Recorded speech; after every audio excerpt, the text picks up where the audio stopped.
Kanu nwata etogo nwata abrozi nwa nwata etogo nwata abrozi nwa odogwu abatago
Chakego n'odogwu abụrụ ahụ maka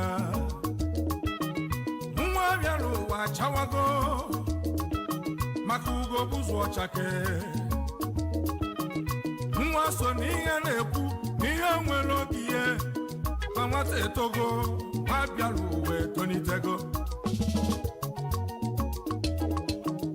onye bịara ụwa na-ayọ Chukwu nwa bịara ụwa na-ayọ Chukwu ọganiru ihe anyị na-ayọ dị n'aka Chukwu ihe nwata chọrọ dị n'aka Olisa kere ụwa ka anyị na-ayọ nwata goribe n'ube ga-elugo onye ọsọlọ ọsọ chi gị onye owere ọkụ ya njọ ebele nne na-ebelu nwa ya nị n'ụwa Chukwu Olisa anyị n'ụwa m ndụ n'ihe ọganiru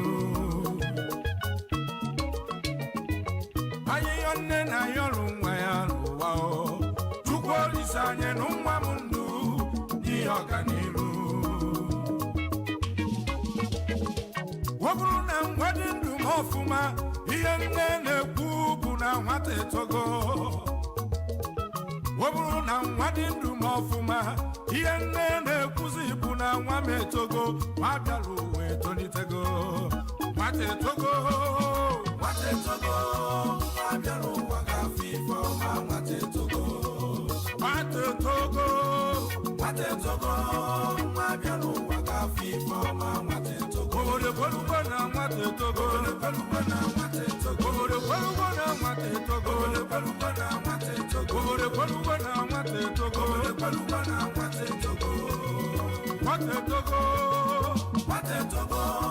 nwa bịara ụwa gafọ ife ọma nwata etogo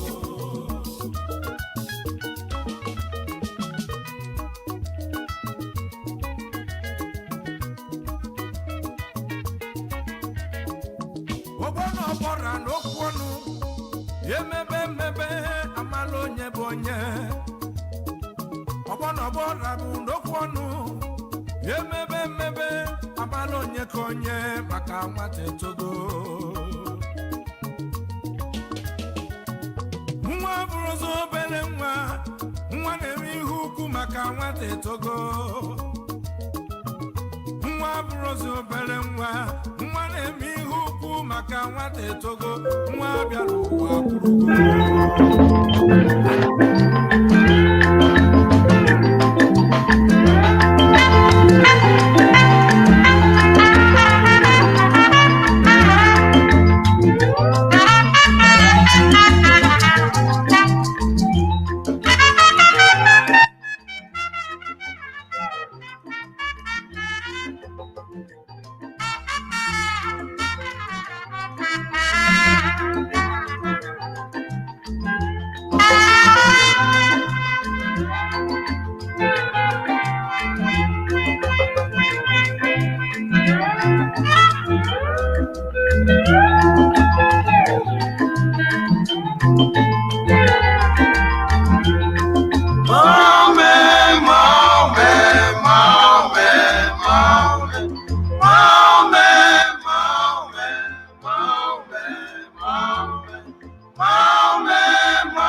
ọnụ na-ekwu na mmadụ abụrụ Chukwu,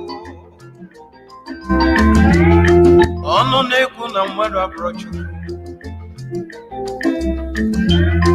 onye si na ya bụ chi ya mekana ịbọchị bụrụ Chukwu, onye si na ya bụ chi ya mekana ịbọchị bụrụ Chukwu.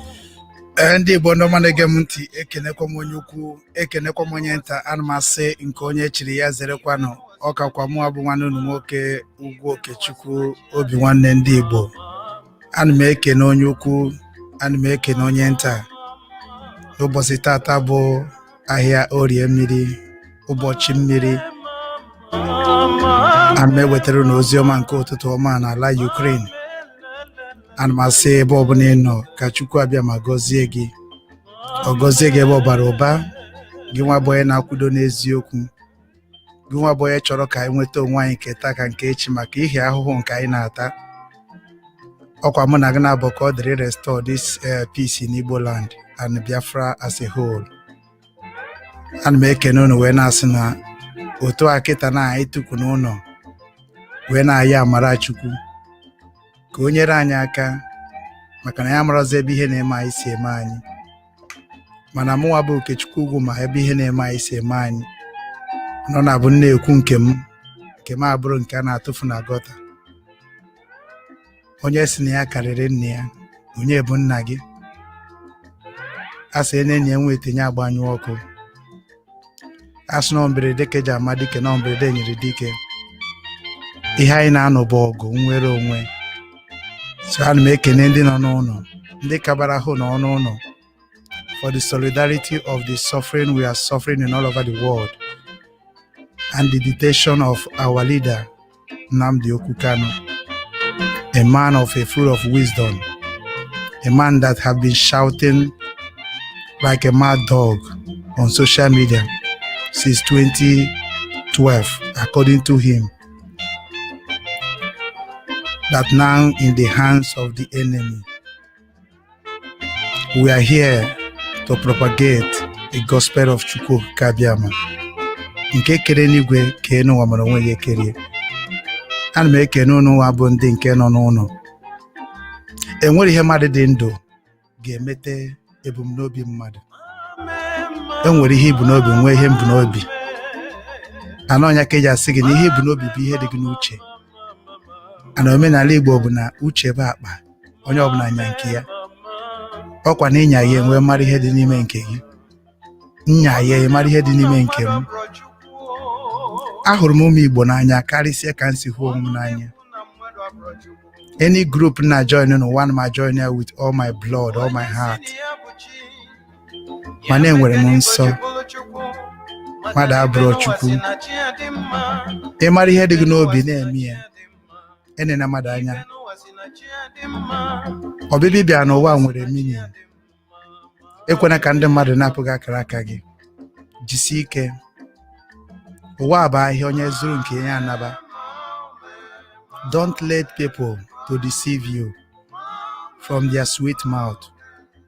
Nobody is commanding you. You command yourself. But ya na-ekwu okwu ya n'ụwa bụ gịnị? Onye mara ife dị mma ya na-eme ya. Ya echezina ka agwụ ya agwa. So ana m ekene ndị niile bụ ndị ghọtara ife na-eme ugbu a n'ala Biafra niile. Ebe anyị na-etiri mkpu, ihe anyị na-etiri mkpu ka ọ dị mma bụ ala Igbo, ala Biafra. Ihe ka mụnwa bụ Okechukwu Ugwu mkpa bụ ala Igbo before Biafra. Ọ nke a na-agbagoju ha anya, mana spiritual talk. Ọ bụ na enweta ala Igbo, enwetego Biafra. Onye mere anyị cha niile kwesịrị ịgwa onwe anyị eziokwu. Kedu ife anyị na-achọ?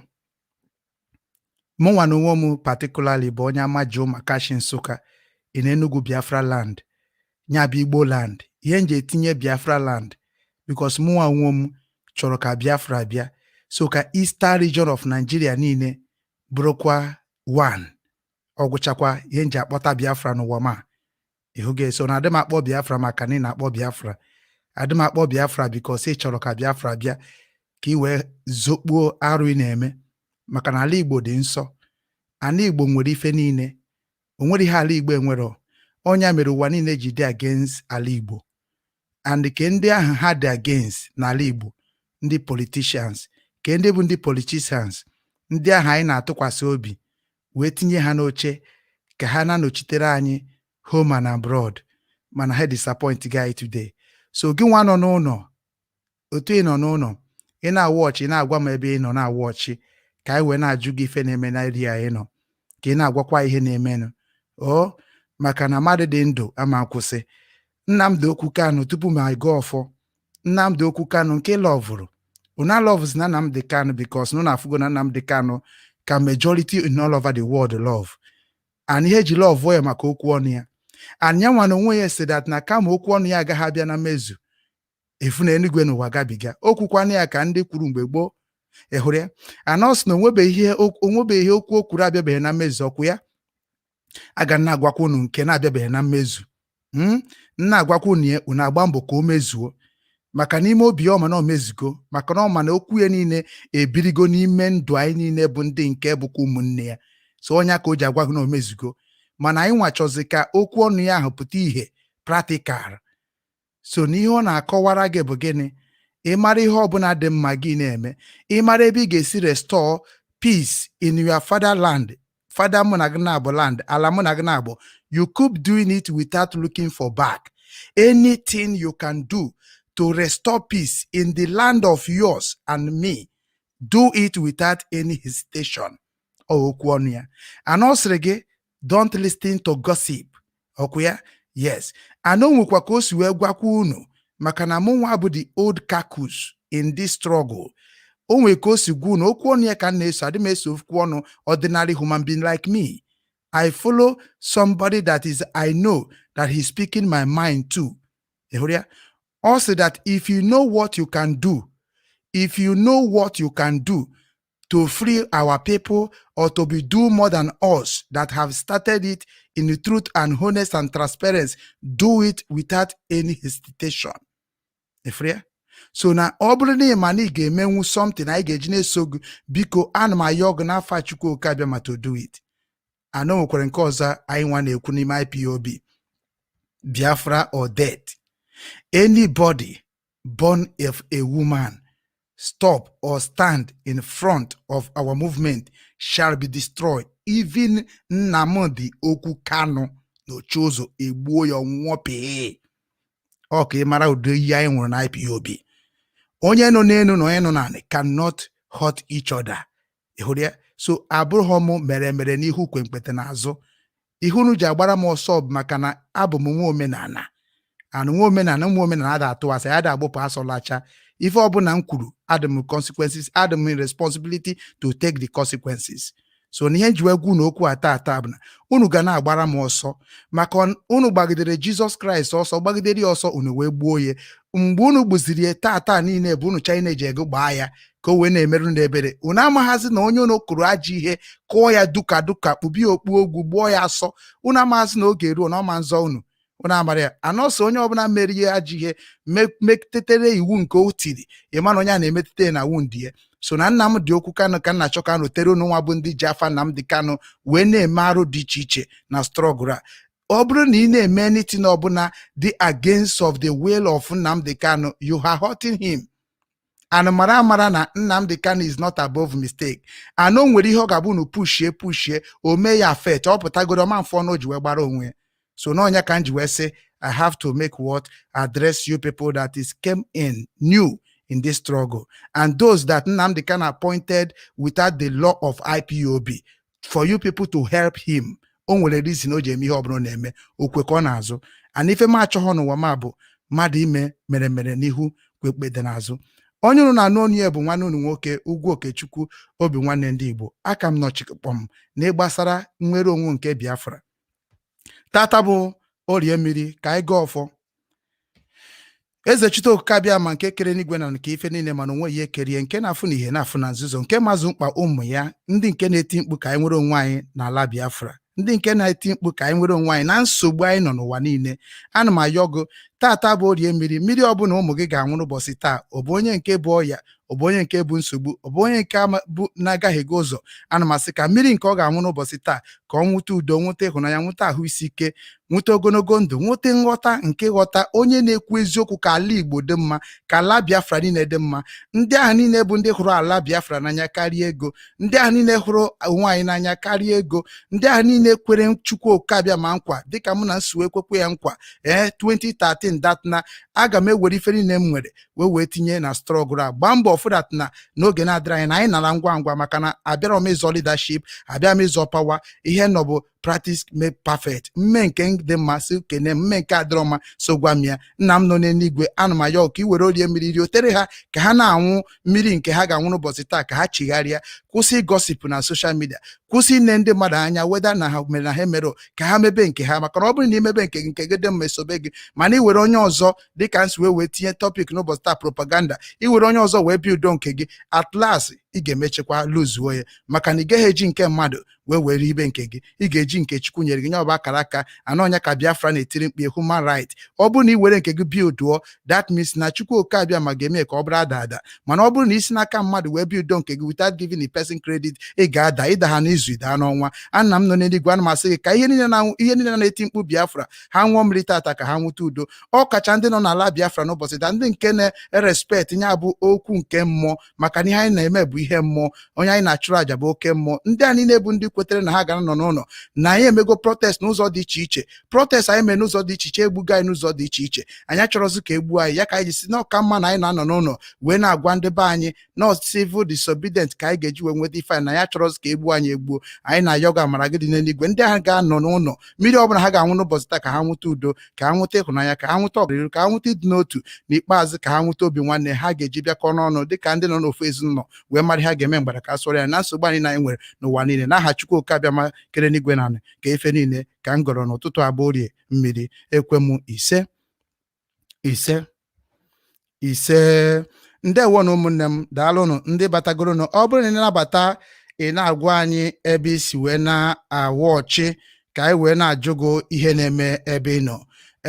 Tọpik anyị tata, unu na-anya tọpik ahụ dị ebe ahụ, mmemme move, maka na chọrọ m igbu onwe anyị oge, na-achọ m ka anyị relax ya nnọọ, ka anyị na-akpakọrịta dịka m si mepe peji a maka ndị na-efolo m before, ndị na-efolo m tete. Enyere m onwe m suspension ejere m onwe m suspension, mara na amara so suspension nyere onwe m because na agbara m mbọ ka m jee bute ihe mmadụ at not heavy, ya bụ the movement of omenala Igbo. Ifuge ikpokọ ụmụ Igbo ọnụ home and abroad, ọ dịrọrọ m izi. So afụrụ m, eji m anya m fụ ntị m ebe a ka nọ wee fụ ihe Nnamdi Kanu na-agabiga na the leadership. So achọrọ m iji datin na wee mara ka the heart of ndị Igbo dị worldwide. Ịma na ị chọrọ ịma kịta na ka nwa dị, ịghọtago, ibidogodi na-eku nwa onye ọzọ, enwere ike asị gị kugodo nwa ka m pụta, ikucha ya na ọ bụ na ojecha bata gịnị ya nọ nwụọ witata ebe gị akwa, ịma na Chukwu gọziri gị n'aka gị bụ aka eji eku nwa, ịhụge.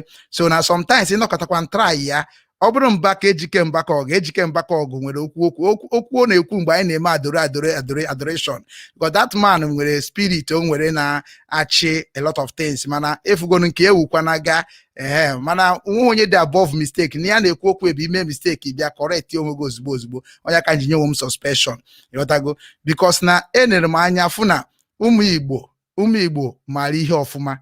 Ụmụ Igbo na-awa ọchị ka esi ekwu okwu a, ụmụ Igbo mara ihe ọfụma, mana ndị Igbo amala onwe ha.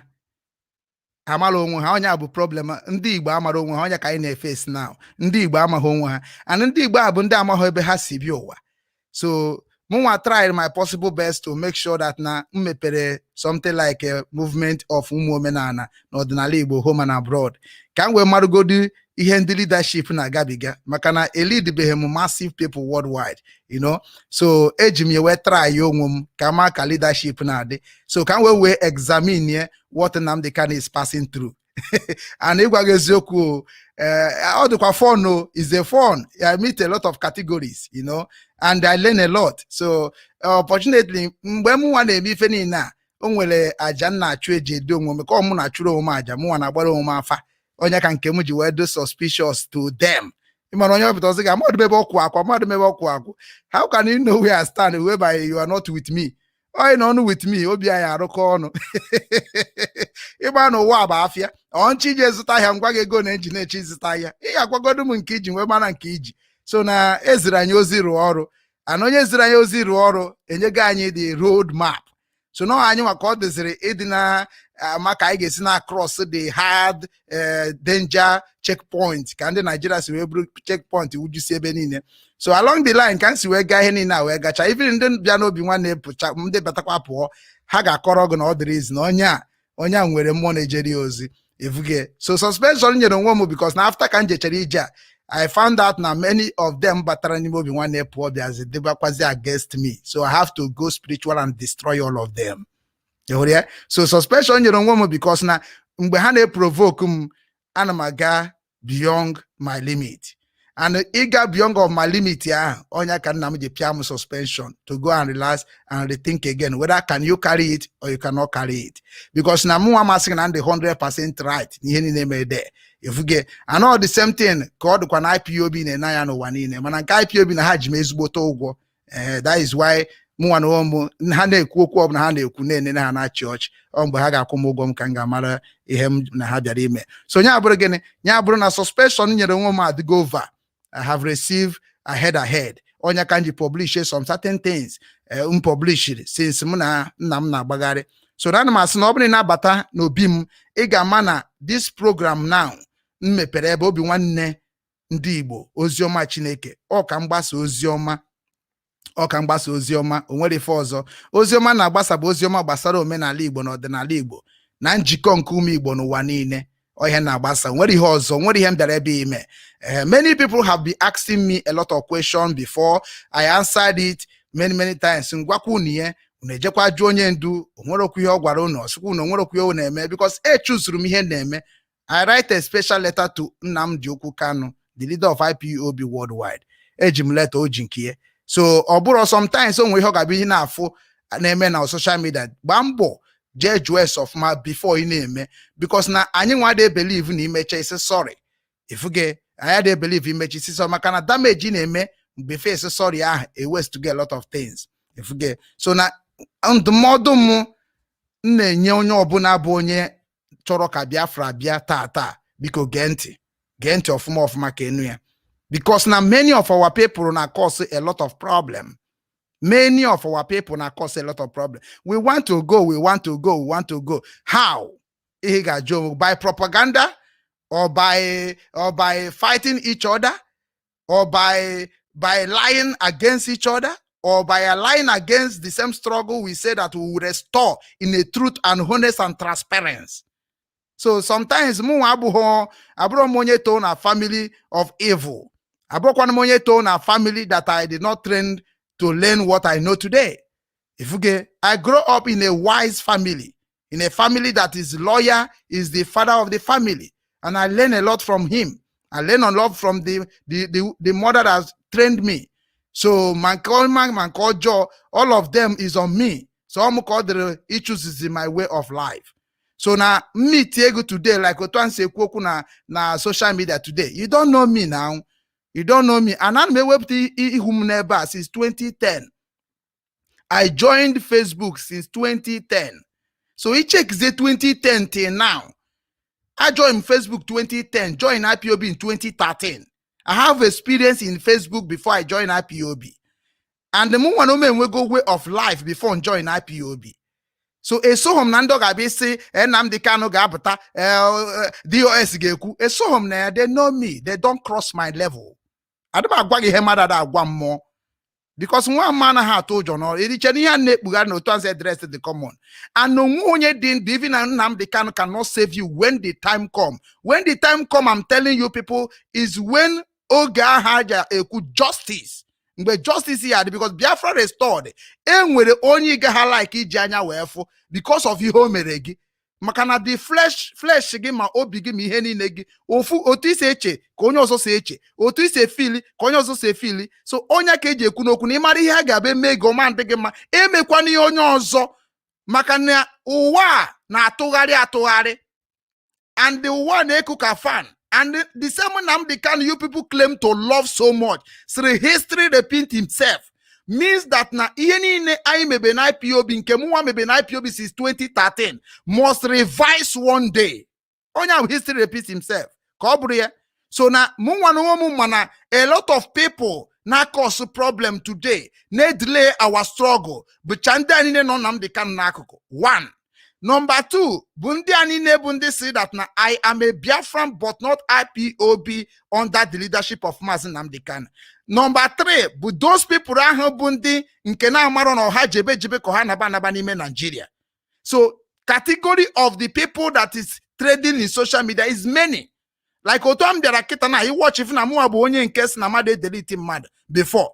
Mana o nwere ogo ga bụ oruo ihe gbaju odoro asị kama agwụ na-achụ ga-agba n'ahịa gị igbubiri ọdụdụ. Enwere ebe ihe ga-abụ orube asị gị na ihe ọjọọ gba afọ bụrụ omenala. Anụ mụnwa bụ nwa omenala, nwa nkwọ na ohe Nsụka. Mụnwa enwere time of a human being. Maka na every human being that come across me, all the difficult before nwete ndị nke standard in a honest and a transparency. N'ụwa niile ka na-agwa ga adị m eme ebere kwu okwu. Onye ka njide iche ya ka ụwa ya gbara m ọsọ ifuke because na ịbịakwa chere na mụ na ga adịgo na maka iwere ndị ọsọ wee kụba asị to me, you will be exposed before the people that you are thinking that you are using on me. So don't carry any of my brother or my sister to come and discuss with me, and don't ask me where I stand, because if you ask me where I stand, if I tell you, you may not stand it. Onye felugoro. So na ị ga-eme bụ ịmara ebe stand ijisi ike. Otu anọ n'ime IPOB, ama m rules and regulation of IPOB before self IPOB ebido na-eme exist in this level now. You gotta go before ndị mana amadi ihe bụ oath etuku na IPOB, before people ebido take base serious. Mgbe etukuru oath IPOB, only principal officers are taking oath, not member. I so westing every member will be taking this oath. Maka na saboteurs na abịazi through members. Only principal officers took oath before bazie to everybody member. So imagine all the principal officers took oath. If you get like on a photo send the kita na gabedi in kita now. That photo send the mwa take oath. Ejima akwụkwọ oath akanji. My national coordinator Chikenwa Lucieba. Memu elect with the veto with everything. Muwa weba we pokwo ohen suka nejemozi from day one. From today I denounce Nigeria. I denounce Nigeria in Kebuna muwa mabaza Nigeria ambo. Mmemezi anything get progress in Nigeria because you cannot choose two nations. Oboda nonime don't choose two nations. One you must take.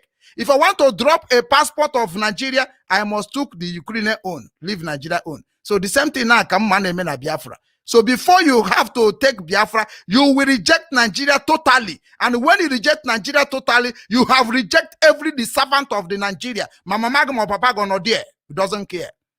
Ifria? So ki we the mean ka Chineke we mara ebe no maka da chaka na abati n'ọnụ. So an mekene onye ọbụla bụ onye na follow ife na-ekwu kemgbe 2013. Na-ekenekwa ndị niile abụ ndị sịrị that na omenala na ọdịnala Igbo ga-anachiata. And make ebe ọbara. Only thing gonna agwa unu wee ruo echi, I am not a disappointment person, and I am not a two-faced person. I respect law, and I will keep respecting law. I will never disappoint Igbo land. I will never disappoint Biafra nation. If you get, but in a na disappointment dị n'ụzọ dị iche iche. Obuna muna go n'ime Obinwannem Igbo Global Cultural Movement Foundation. Imagine, I will disappoint you and shut you down. If for disappointment, not to you now, not disappointment of where. Obunin on IPOB under the leadership of Nnamdi Kanu. If I see any small error, I've done a public, I will disappoint you. I swear by the gods of the land, I will disappoint you. So he maintain that oath and discipline. If you get it doesn't make sense to me. So he got to be very careful because here him and I Chinese name here. So na ajekwazie n'ume Igbo global ọ bụrụ ọsọ nọ iwu according to the information na-enweta ọ bụrụ na iwu bụ na ị ga-join IPOB according to Nnamdi Kanu, you can do whatever you like, you can do whatever you wish as far as no ihe ga-eme ka Biafra restore today tomorrow is allowed. Now mụ ama na-asịzi unu na iwu ka ọ bụ go and join IPOB, go and join IPOB, do this, do that. So this time anyị nọ n'ime bụzi ọchịchị onye kwuo uche. So, which is not Nnamdi Kanu could see that now the Biafra we are agitating, a Biafra we are going is a freedom of speech must be allowed. So, so now I want to want gasigi mezi he like rime, but in a make sure ni when dig abachitere and dig a defending. That is it. If we get so I got my mind in my business. My business is to make sure that na ihe arụrụ anadini munoka na ega matia before Biafra na-abịa na arụrụ anadị na ndị omenelu so na ha bụ ndị omenala ị ga-amata ya before Biafra abịa maka na ọ bụ na ị matara ya ọ bụkwa another big problem in Igbo land. If we get so, and that Igbo land, we must protect it jealously. I'm protecting land. I'm not protecting human being. I'm protecting land. When you protect land, that means you have to respect the law that in the land. If we get so, in every land with a law na guide there. So now when Igbo, igama law na guide Igbo land, and law na guide Igbo land in the law of 10 commandments in Kena gona akwụkwọ. Egbe berugo bere nke si ibe ebe na kankukwa ya. Aka nri kwa aka ekpe akwa aka nri. Ọ bụrụ ya.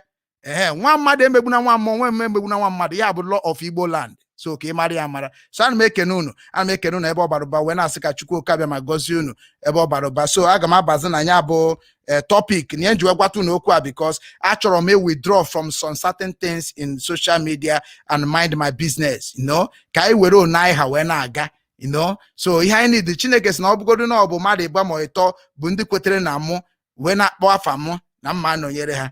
So and mụ I believe na majority abụrụ ya nwa ka eji aga na ụzọ nke Chineke kama ọ bụrụ na political word. And also ndị ụka Catholic sị na emerikiti ka afro mana onemone ka aghọtara oge ahụ erugo ihe ọ bụrụ na-eme bụ ezigbo ife ya mara gị alụ mana ka ọ na-eme ebe aji ihe sepụ aka enwere ofe tupu ọwa aka mmadụ enweghị ebe eji multitude people eje ihe needed bụ honest and transparent people. Truth ka anyị ga-eji restore Biafra. If you get also only Maazị Nnamdi Kanu ka nwee kesị gị na okwu ọ na-azụ as a leader is the one only God will judge him. Mana unu wabuzi after Nnamdi Kanu, I ain't never the same. That is me. Ndewo. Unu nanya number 1 no bo topic anyị bụ gịnị. Number 1 bụ update about sit at home. So obri na Biafra land na watch anyị anywhere part of Biafra land gị wenye aka eno gị gwa ike area gede ka ụmụnne gị wee sowe na ama ka area dị maka na video m ga-egosi unu ụbọchị tata video gbasara Ekweremadu bido gbasara Ekweremadu ka unu fụ na ọrụ aka anyị niile na-amịta mkpụrụ and kita now a lot of people aghọtago mission anyị bụ Biafrans, you know, because Biafrans niile amarugo eziokwu the Nigeria is not helping, and that is the best of work of IPOB to preach and to educate. So I know here I know him here because I was not gonna preach and educate until Biafra restored. So na ọbụna nọ na Biafra land ị na-watch gị na-agwa anyị ihe na-eme na side gị ka anyị na-aga n'iru na program of today. Second one bụ gịnị Ike Ekweremadu interview on Channel TV. So we have to go and analyze what Ike Ekweremadu kwuru ebe ahụ ma nya bụ ajụjụ ajụrụ ya ka anyị kọwaa ya ka unu ofu ka anyị si jide ha ọfụma, jide ha na nchọrọkọta ebe ọ dị ha njọ. Na onye ọbụla ya na ha na-arụkọ anyị gbasara anyị, onye ọbụla na-asụkwa na sị boycott sit at home nke ahụ bụ na akpa gị. O nwere ihe na-akpọ global choosing. Odago. So mu anọghọ na any set of back the kind movement in chọrọ na aga na abụrụ kind movement and a negotiation. Anything you want to tell the Biafrans all over the world, you have to bring a documents we sign. Without that, when they pack away, nwere bro taka Hausa na bro taka anyị chụbara Hausa bịa mara na ọta ka ha ji agba. So now nke to bụ Biafrans stop propaganda on Biafrans stop propaganda on each other and focus. Nke a bụ nke dị ezigbote mkpa etikwara m ọnụ kịta already. So onye bụ topic anyị ji n'ụbọchị taa. So this Biafra movement because of propaganda in each other. I love you as you love me. Forget. So if you hate me, only my chi will hate you. If you get, because I don't hate people. I don't hate people, to be honest. Oh, we come on my speak. Oh, we go on we call they can hate him. I don't hate him mad. And I don't close the door of enemy. I don't close the door of only of Namani because I'm on the one day is Yoku Gapati, both my and both yours. When ever knock now this Facebook when they use sometimes only the program they use now the program sometimes so no kota or make okwenchi on the nyananjin or make okwenchi okay we only withdraw people so I not join the and in your lot and I will have problems so una dine maka ihe gbasara cracking or kosi eme or ka ndị mmadụ saa wụpụ abata ihe niile abụcha ihe Facebook na-eme anyị. The propaganda ebe a ka m chọrọ itinye ọnụ before mụnwa aba na ihe Ekweremadu ka m treat this propaganda issue ọ ga-enyere unu n'aka but before ma gaba n'iru ka m kene ego ndị bịa n'ọgbọ maka na ọ bụ na ikene ihe ndị bịa n'ọgbọ na ha adịcha mma ọ na adịcha mma maka na anyị cha bụ ofu ezinụlọ anyị na-ekene nwa Nnam daalụ nwa Chineke watching from Delhi the he mama body and making Simeon ụtụtụ ọma and making Johnson and making Johnson and making Ogbonia and making Ganyanwu and making Egi and making Ome Penny and making Egi we move of course and making a Sunday on and making Egi and making a Friday and making a Okoro Eberechukwu and making Egi. Please, where can I find your site? Okay, of course you can find it on a Play Store, on a iPhone store, iPhone or that way iPhone. Yeah, you can find it iPhone store, Play Store. Come on, Play Store now. The website name problem na Play Store. On problem na Play Store. So we go to use Play Store. But I use iPhone. Or can I gaga? So I na Play Store we go to problem. So man I na has set to has naga publish here maybe this week. Oh nya me more de make too much advert. Makan obuna the thing had be strong can see cho. I don't like advert here to my test. So that is it. So next week obuni hene dem or for zinc video live. So we will be making it like a advert. Manaketa I'm just not showing like it's like a sample they go already. Forget so me opening use iPhone buy a phone or bring home as Obinwannem global cultural movement in Aro. Makono back I get you when they promote our culture. I had a rush shadows, I had a Zaz, I had a marker. We are doing what we know how to do. So I make Vitus Madoka. Vitus Madoka, Chukwu gozie gị na ọrụ anyị na-arụ bụ ọrụ mụ na gị na-abụ ị na-arụ nke gị na m arụ nke m, which is na we don't need to be suspecting each other without a rare evidence. Anyị na-ekene Samuel Okorekpa ana m ekene gị nwa Chineke. Ana m ekenekwa Stephen John anyị na-ekene gị because if you are not hearing Igbo language you have to bear me because a lot of people write say that can you use English? No, I don't know how to speak English. I just they mix it up. So anyone you find in English level, so pick it and enjoy with it. Only Igbo people I love to dress because they speak English in their own version of page. So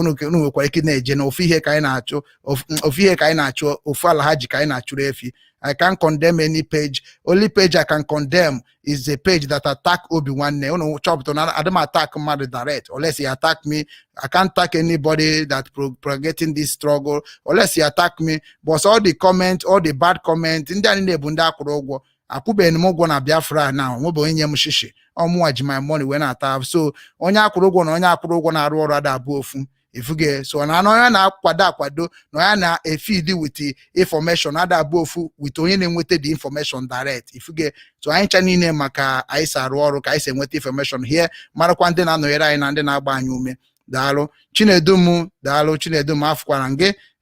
afụkwara m Chukwuma afụkwara m daalụ nwanne m daalụ afụkwara m Emax Ruda afụrụ afụkwara m Onyeka Rock afụrụ nwa Chineke Power or the SS daalụ afụkwara m Yepe Gracia ama like afa na akpọ ha na Chukwu afụrụ nwanne m afụkwara m John afụkwara m Nobel mkpọrọ kịta now Darlington elotem lobo my secretary in IPOB South Korea, my state secretary or noble somebody. So mfukwa na afọ bụ na m megoro across in my ward and me elote mara ihe m na onye ahụ je bigogo and mekene NK Flora and mekene ekene kwa Chika Akwara nwa Chineke. Okay, nginwa ka mistake with Akwara nke asị na-eme ihe na Biafra land, because ana m ana Akwara I have to track the spirit mana nginwa no far away. Ana m ekene Okoye Chuka ana m ekene Richard, ana m ekene Richard na-ekene kwa ekene Igbokwe mana ọ bụrụkwa Igbokwe nke na-ele anyị ele. So darụ na ụmụnne m, darụ so much, darụ no ihe anyị na-eme bụ ife mmụọ, onye anyị na-achụrụ aja bụ oke mmụọ. Anyị ga-eme move now. Ife mma agwadobe unu niile bụ ndị na-eso onye abụ platform a very very important. Don't follow the people that gossiping. Eso na ndị na-eme gossip, esos na ha, and enwere ndị enyere special duty to attack anybody that attacking the high rank of this movement. Mara nke a mara today. Magwu no here azị mana ọmụ ga-atụ yu na azụ without hitata ọkpụkpụ. Biko nu onye ọbụla onwe ndị ezinyere special any attack on this special assignment like DOS like Biafran, enwere onye ndị enyere ana attack ha direct, so ka anyị nwete what they will want to get. So mụnwa na ụmụ esoro m na ha, so ndị nke na-eme unu mesibie mana unu megide gafee the boundary, aga m esokwa wee na ga-apịa wu n'azụ. That me daalụ na ụmụnne m. So now propaganda is a something that destroying our people in Nigeria, in a part of the world. And propaganda in Enanya started from religion. Propaganda started from religion. Religion is the people that started propaganding. Propaganda be oburu that na tagwagi here. No be if I'm on oburu ya. Okwe bu propaganda. Biko no kwa propaganda ba pata asigi ni ha bi ihe mana oburu ya kwa ya bu propaganda. Oburu ya una assume yes ka mana I ain't training or sit at home. So ka were mutakwa ofu ihe no bi nwanne ozioma Chineke. So propaganda bụ ndị na-abụ ekwugharịa ọhụma propagandas. Ifuge so and propaganda bụ onye ga-agbapụta sị na ihe a mere adịm sure maka Chukwu adịm sure ihe a mere kama ọ bụ na ihe mere Chukwu kpọọ m ọkụ, Chukwu gbuo m after everything nwanne ọ bụrụkwa na o mere ọ bụrụ propaganda or propaganda. So I got very careful for people we are following on social media. Maka na even on social media, you can get a good people, you can get a bad people. I know two kwesịrị ịdị n'ụwa. So kunu na aghọta ya. Anachọ m ka nje ngụpụta ihe bụ propaganda according to ndị ọcha. Ifuge kunu wee mara edere m ebe a. So ana m like ihe ọbụla bụ topic mma na-enidiri ka anyị clarify ya. Ana m edezi ede na-atinye. Maka na ndị na-eklem na ha gụsịrị akwụkwọ na-asụkwụzi na ha achọghọzi na-asụ mkpomkpo oyibo. Mana ọ maka ha ma na oyibo agwụgo. Sụọ mkpomkpo, sụọ ịkarịka oyibo ka m gwa gị na onwe ezi ihe ụmụ na-eme. Na ọ bụrụ na ikwure n'olu Igbo be anyị, unu kwue na nke ndị ahụ anyị ga-emechikwa ghọta ihe unu kwuru ma stay eme unu ihe anyị chọrọ ime unu at the end. What is an example of propaganda? Bikonu, unu nwa na unu bụ ụmụ Chineke. Unu nwa bụ ụmụ Chineke, bikonu. We need to understand ourselves. Maka Nigeria have been propaganding us, and we are crying of the propaganda of Nigeria politicians. So we cannot allow propaganda in Biafra restoration. We cannot allow propaganda in Biafra nation. And I give it maybe practice of living in a holiness. Makana mu believe ni ha ina tribu kaina na Biafra nation. We change our system of the life. But as na practice make perfect. So we have to start practicing how to live like a brother, like a sister. Because all of us are prince and princess in the face of God. So I believe na kita ka ị ga-enwe bi ya na-akpọ ịhụnanya. And omenala Igbo si that na onye ọbụla bụ mmadụ kwesịrị ịhụ mmadụ n'anya. So na onye ọbụla bụ mmadụ bụkwa he otu isi eme ka o si eme. Mana o nwere ike ọ bụrụ na enwere ihe nwobere ihe dị iche dịka Chukwu ji si na ọ bụ ofu Chineke mana ọ bụrụ ofu nne na amụ.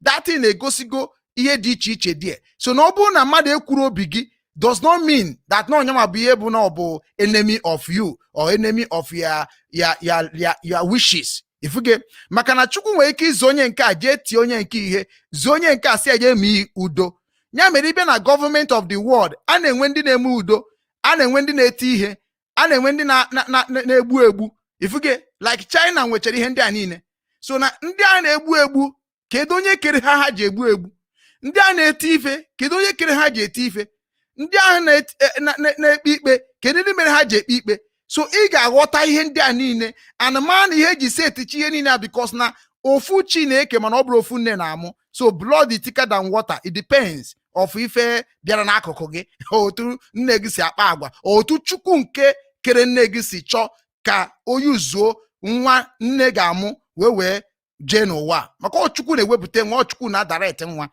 ọ bụrụ nne nwee ike ime nke o ji bụrụ nne eghọtago dịka mgbe a mụrụ Jesus Christ as a story tell that na Jesus Christ was in 12 years and rupubere nne isi according to the system of the world now Jesus rupuru isi because na mgbe ahụ Jesus hapụrụ nne na nna ya wee jewara ije kụzi ndị okenye ihe nke Chukwu nyere na mmụọ maka Jesus buru amamihe bịa ụwa so na automatically na ọ bụrụ ụwa kịta na anaghị eji ọla mawasịa Jesus nne na nna ga-eji ọla mawasịa nwa ha ntị bụ Jesus ọkwa ya mana due to that time aha o nwere ihe na-akpọ ịhụnanya nke ụmụaka maka na sometimes ụmụaka na-eme ka ha si wee bịa ụwa and ọ bụrụ na ị mụọ nwa today ị ga-eji n'aka ike na-esie maka na ịmara chi nke o ji bịa onye mere ya bụ amụọ nwa n'ala Igbo ejebegodo chọwagodo ihe o bụ bịa ụwa o nwere ndị na-enwe anya mmụọ eji ama ya eziokwu ka ọ bụ mana maazị m n'ọdịkwa n'ala Igbo kịta maazị m n'ọdịnala Igbo so nya abụrụ ya so na ọnya ka m na-eme ka unu mata na a lot of things na-eme n'ụbọchị taa bụ ndị ụka bie na kọs ihe niile and this is how they started it.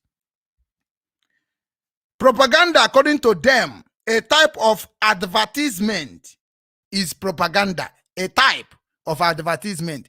Now, I'm if we're back at I'm advertising about Biafra restoration. If I'm advertise, then flag na flag have number one advertise.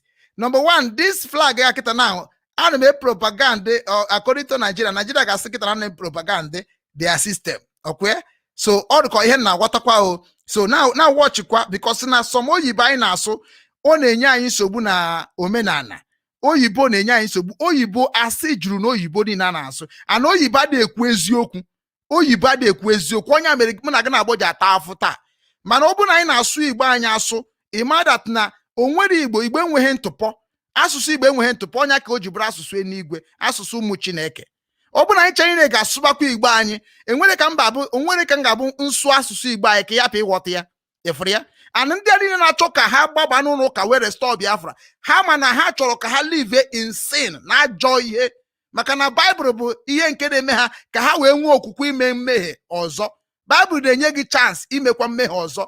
Why am I saying so? Because na Bible ga-asị gị na onye agburu mmadụ Bible ga-asị gị na onye a mere mmadụ ebere Bible ga-asị gị na onye nke akịta na ahụ ji maka ka ọ wee bụrụ maka Chukwu wee gbaghara ya ihe o merie onye a mere asị gị amaghị nke a ịtọnụkwa amaghị nke ọzọ Chukwu ga-ekpe ifuge ọ dịghị na omenala Igbo so onye abụ ihe na-ebutecha problem ya bụrụ ya. So is it any type of advertisement is propaganda used to promote a product or service? He promote something. Many people Nnamdi Kanu when they promote to their life. Like if you were Nnamdi Kanu photo tinye, ina asisi bia sebe comment terem sabo.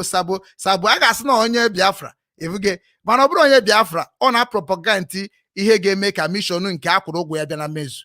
If you get and onye ọbụla mma m na mụnwa nọ na IPOB nke Nnamdi Kanu so wee kpọọ m na phone ya kpaa. If you get no man na mụnwa no nwe m amarugie m na ya kpara. Mụnwa ma ihe m na ya kpara. Ya mụ na ya kpara mbọ sọ ọbụla ọ ga-asị na nke mere ada adị ma njụọ ya nke ochie na ọfụrụ maka abụ m onye na-echeta ihe ọfụma maka edetụrụ m ihe niile m na ya kpara. Ifuge so na onwe onye dị ndụ m amaghị m onye mma before na ihe dị na IPOB ihe dị na Biafra ọsọ Nnamdi Kanu ka m kpọrọ na phone so na nyanwa ka m ga-amara na ọ bụ ihe ahụ ị gwara m ka ị ka na-eme ka ọ bụrụ ị ka na-eme so na ọmụnwa bụ onye nwe right on my own to know what I can be doing inside IPOB without harming anybody. So now propaganda when you are promoting what you know. When you promoting what you know, a man of propaganda to you, man of propaganda to onye on a hot. Makarakine metonya amma kina hot onye. All very important. Propaganda can be seen in advertisement that promoting one brand of toothpaste. Toothpaste over another. Imana ibia n'ihe ụwa. Onwe ihe nchọpụta n'ihe ụwa. Onwe ihe nchọpụta n'ihe ụwa. And since nchọpụta chari, I choose to follow my heart. Yotago. I choose to follow my heart. Maka na isi m kita na ebu nwanne m. Enwere ka along the line after ka mecha ihe ọma, ọ bụ na eburu nwanne m. And now, kedu ife m ga-emezi now? M ga-reason as a human being. Ebukwa. Ifuge wee chọpụta na ọ bụ na mmekwa na udu mistake a na nọ under your shoe. Kedu ife m ga-eme? Kedu ihe ị ga-eme m ọ ka ihe m ga-eme gị? So na mụnwa ga-ejizi aka m na-anye gị fe m ga-eme gị. So na ọ na-abụ mbọsị nke gị ka imekwa m ka m si mee gị, maka ma marakwa na otu isi wee daa ya taa na enwere ebe ọzọ m ga-esi daa nke m echi. Maka ọsọ nne na nna gị ma onye bụ so nne gị bụ onye ma nna gị. So a lot of secret dị behind of our living. So na sometimes so ya memụwa dị agba speed akọtọ mmadụ.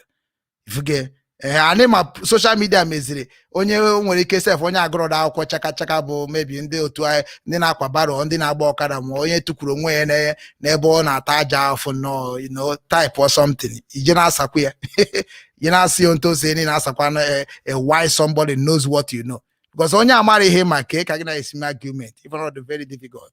So onye abụrụ ya. So now I'm a lot of things now this kind ihe na-agụ now. So propaganda can be seen in a politician, and science and the commercial.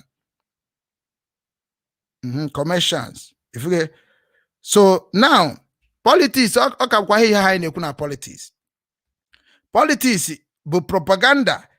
Propaganda politics bu karịrị ezigbo ife ha na-eme. Even ụwa niile self. Politics, ọ ya ka ha ji sị na ha na-achọ ime ihe politics na ha na-achọ iji political gịnị nwanne wee je release Nnamdi Kanu. Because ha amago na propaganda ka ha na-eji media.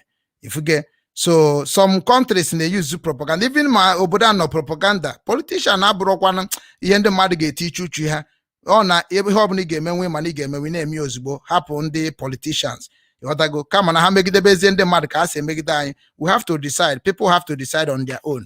If you get, so and I want commercial, or I want to be able commercial, na open abia ebe akita na commercials, or I want yotago. So I want to why bukwan ndị nke nọ na social media na-ekwu obi anyị. I ga agbakwa mbọ wee choose ndị anyị na ha ga na-eme ka ihe. All the very very important. If you get those favors,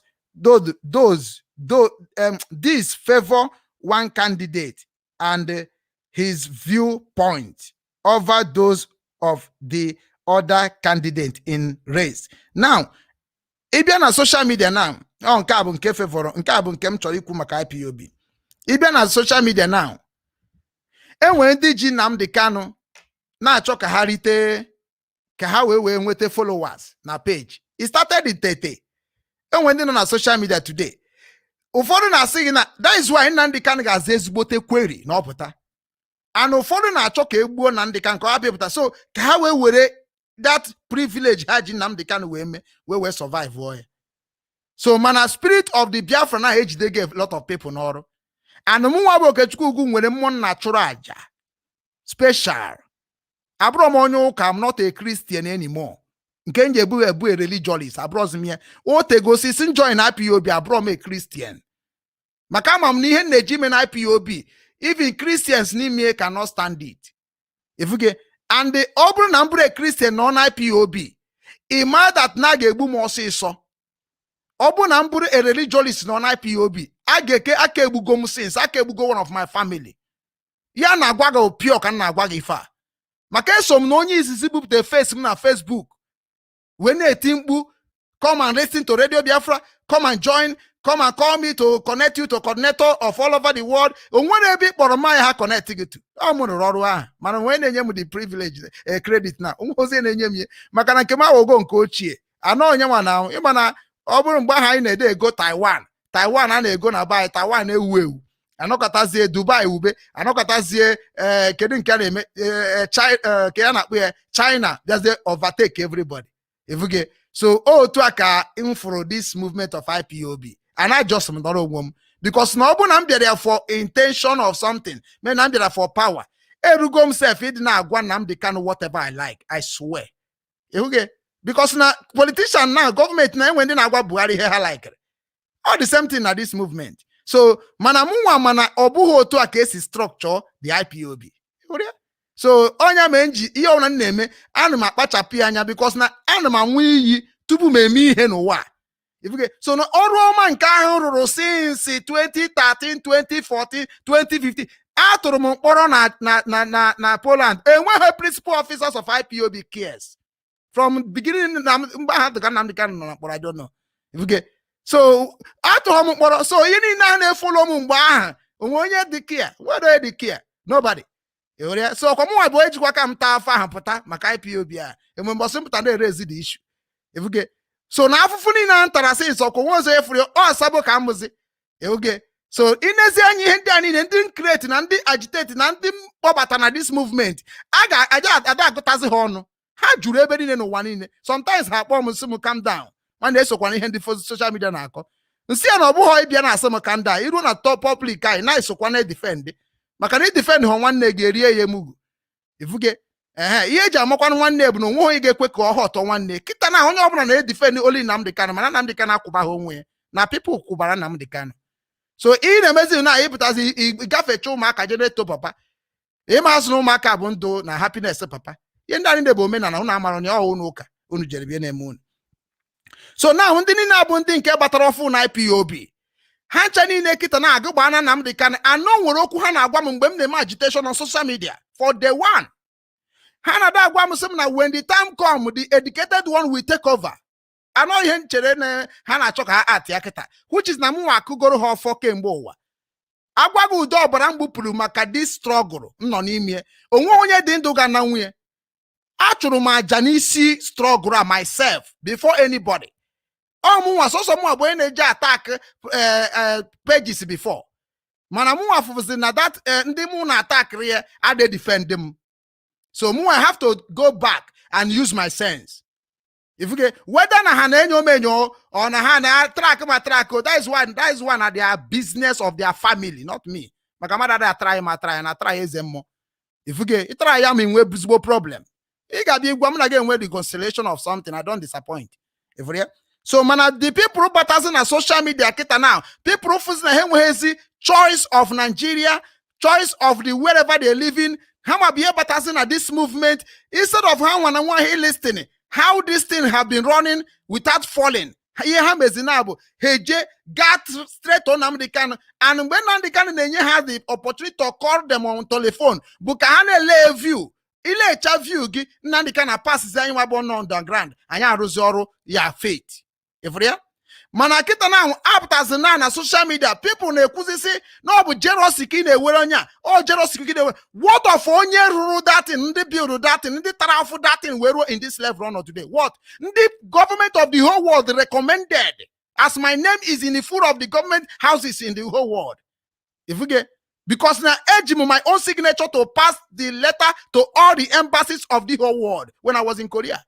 If we get with my name. So anything up now made IPOB today, whether or terrorists or not terrorists, okay, may affect. Definitely.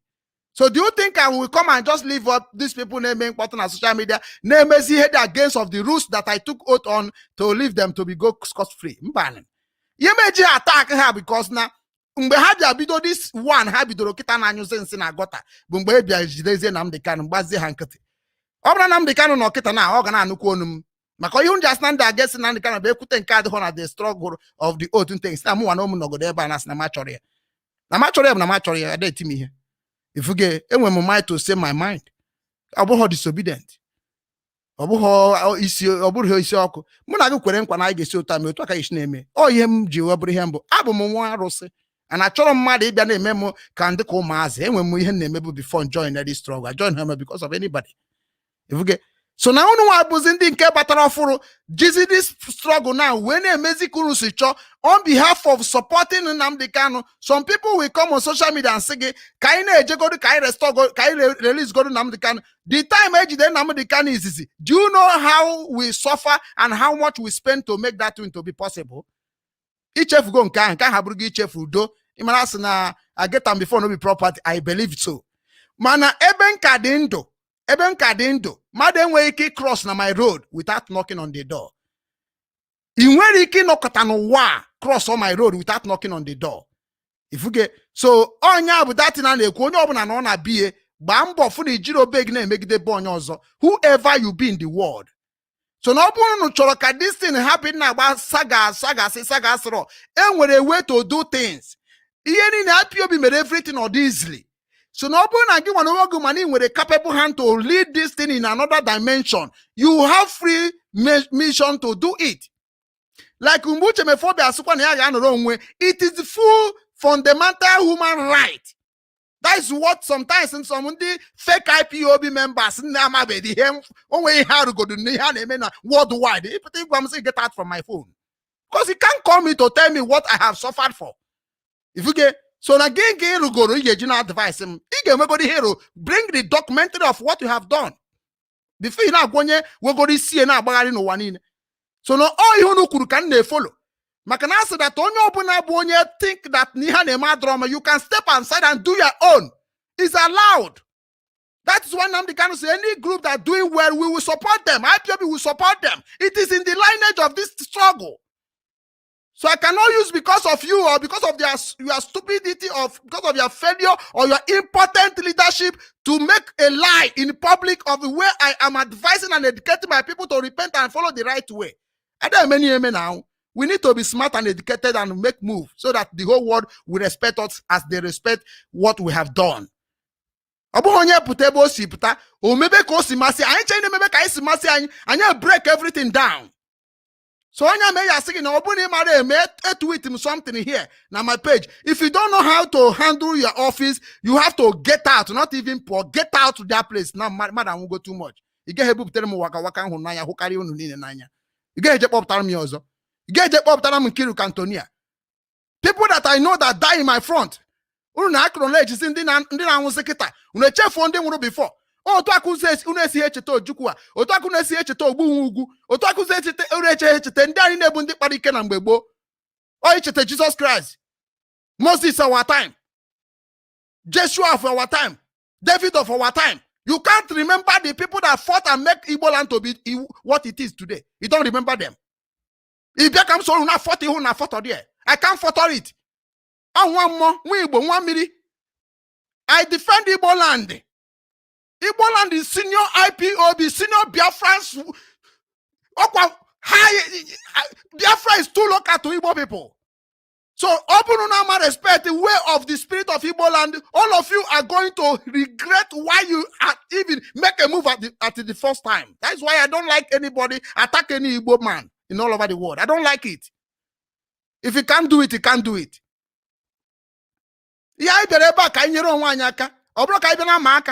You know this or I know that. Let's help ourselves. Let's teach ourselves. If I don't know, teach me. I am here to learn. I am here to pass a message of what I know. I am not here to drag any position. You have calling people that have suffered beyond the limit that you can never suffer. People that suffer more than Nnamdi Kanu is in this struggle today. But everywhere. Because of what? Because of the envy and jealousy. In a claim, envy can die. And let me tell you, some people on social media, they may be everything we have labored with hard labor. To God who made me and you, the name of the Akatakpan Soka, you will regret it within Nnamdi Kanu when you people do not retreat the step. Now, good as your politician, when we have to march in our movement. Because you may be Nnamdi Kanu manner, it is very bad. Nnamdi Kanu can never support you people. Because why we are here is to help each other, not to come and gossiping. If only amakili like ria, ine meri ebere. If only amakili like ria, ine meri ebere. If only amakili like ria, ine meri ebere. Is it what we take oath for? Nnamdi Kanu, our leader, said that any coordinator that not doing well must be sacked and removed. That is why I do what I did. Look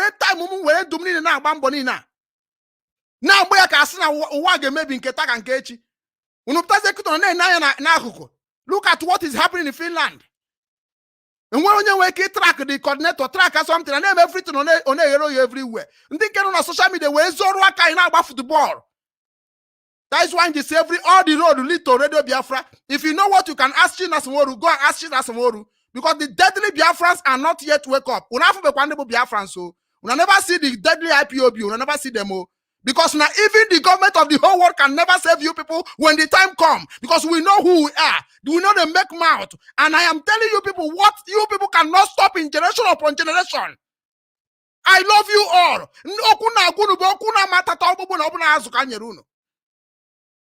Because we are the one that they said, Biafra or dead. Unstoppable, irreversible people. We don't believe in leadership. We don't believe in any man. But everybody put on social media because I respect this person because of this. You don't know what you can talk. So we must make sure that we retreat. Program page you didn't have a program on Facebook who don't even know the movement of this IPOB, or not the movement of MASOP, or not the movement of LLC. So, Kedebu say what information attack the principal officers of the people in this struggle. Or to Onye Gwarunu here, or Nnamdi Kanu who attack the people that you know that Nnamdi Kanu cannot open his mouth to attack them. Who are you to attack them? Because that's why Nigeria government. The open nature of that in Nigeria be the worse than Somalian. To God who made me and you, made that man if that people that going ready to go to jail in all over the world, already ready and waiting for that nonsense you people are going to do there. Because Nnamdi Kanu everywhere group men have already waiting to what will we do everywhere. So that man, we know why that man is one of us. We know why. We know why we choose him as one command, as a one person that we're speaking for the eastern region of Nigeria until Biafra restored. Bring it to us. Because Nigeria will have power to hold a man like that. All you can make you believe in nonsense of what you people are talking about the law. What are they doing there? Or because of now people actually I'm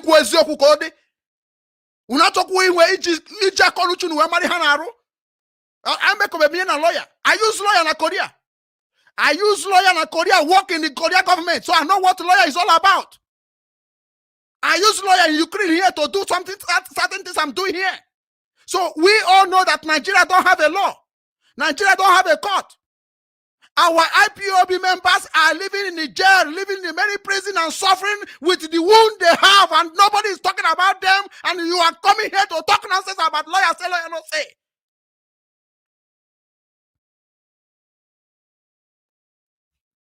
Kana abu nunkete mbo e click owo ka fu unu ka taja fu maka ejim secret of every DOS, everybody ejim secret unu mego. Even Nnamdi Kanu cannot tell me what is in this struggle anymore. Nna na muta nwa ka oka nna ya. Obu every time bia na abu nunkete na this social media na chere ma marife na eme. Everybody which is not open football, but every family of those people have becoming running scatter by now. But up to a man you respect to the feeling on Facebook. When the time comes, you will not see me on social media and things will be happening on the ground. Can we make a move? Fake Facebook pages. Fake Facebook pages. Don't think anything you are going to do. Biafra is a spirit. Biafra will expose you than never. And let me tell you people, Mandi and Nnamdi Kanu is telling me something secretly. Nnamdi Kanu, do you know what me and Nnamdi Kanu order against the rules of IPOB? Problem.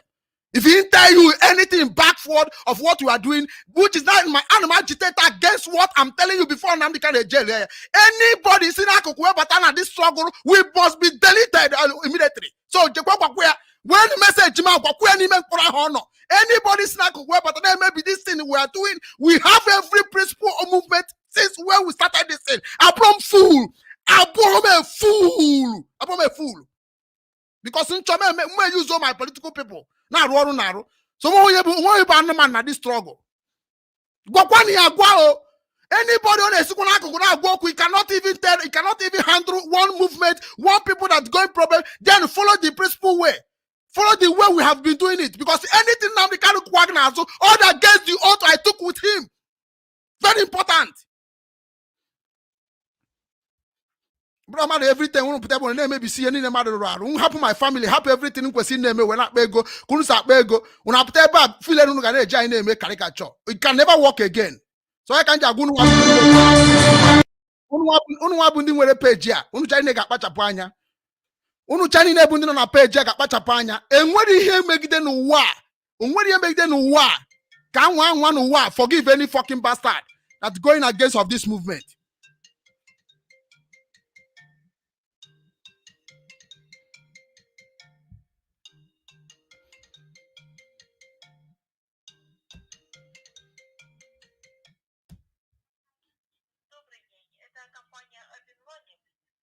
Да, это компания Obinwannem. Меня зовут Анна, я представляю компанию Центр правовой помощи, делегия Геннадий. Могу я поговорить с директором о новой отчетности? Можно сейчас у меня время нету, я занят. Скоро будет звонить обратно. Ну, это важная информация. У меня сейчас занят. Пару минут можете уделить? Не мунит, нельзя. У меня точно занят.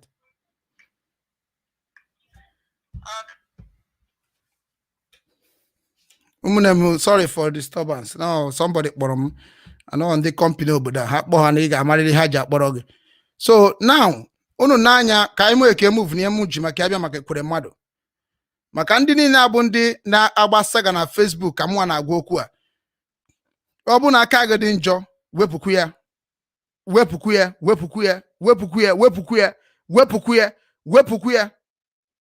Anyị baa n'ife anyị ji maka abịa maka Ekweremadu.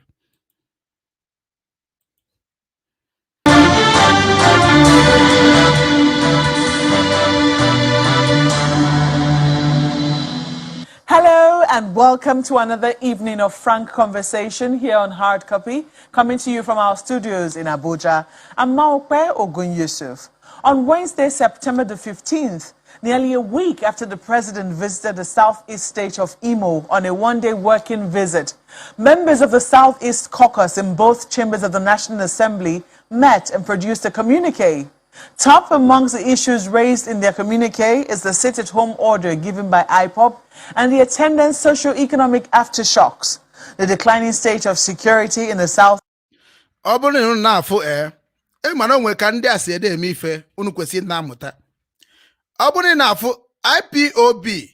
asigo that na ha accounts should go sit at home. And why the channel TV is still repeating that IPOB say that IPOB sit at home?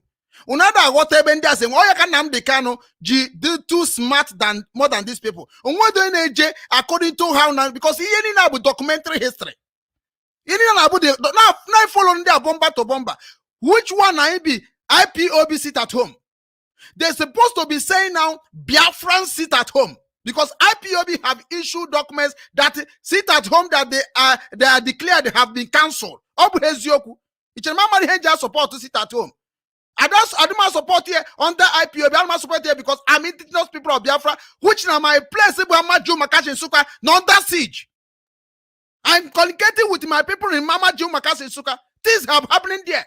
So I need also people to tell me what are we going to do there, not IPOB. So now IPOB have cancelled it, and they have a good reason why they cancelled it. Because so don't mention IPOB then, or because IPOB name sit at home. It's not him commanding. It's not the sit at home about IPOB. It's about Biafrans that living in the Biafran land say they are not going to listen even IPOB anymore until you, the useless politician, to do the needful. Oh, yeah, they sit at home for now. They are not sitting at home because now they do PC IPOB cool. How they sitting because Nika has IPOB say this one say and then Nnamdi Kanu say something that I will remind you people who will be saying unemihe propaganda.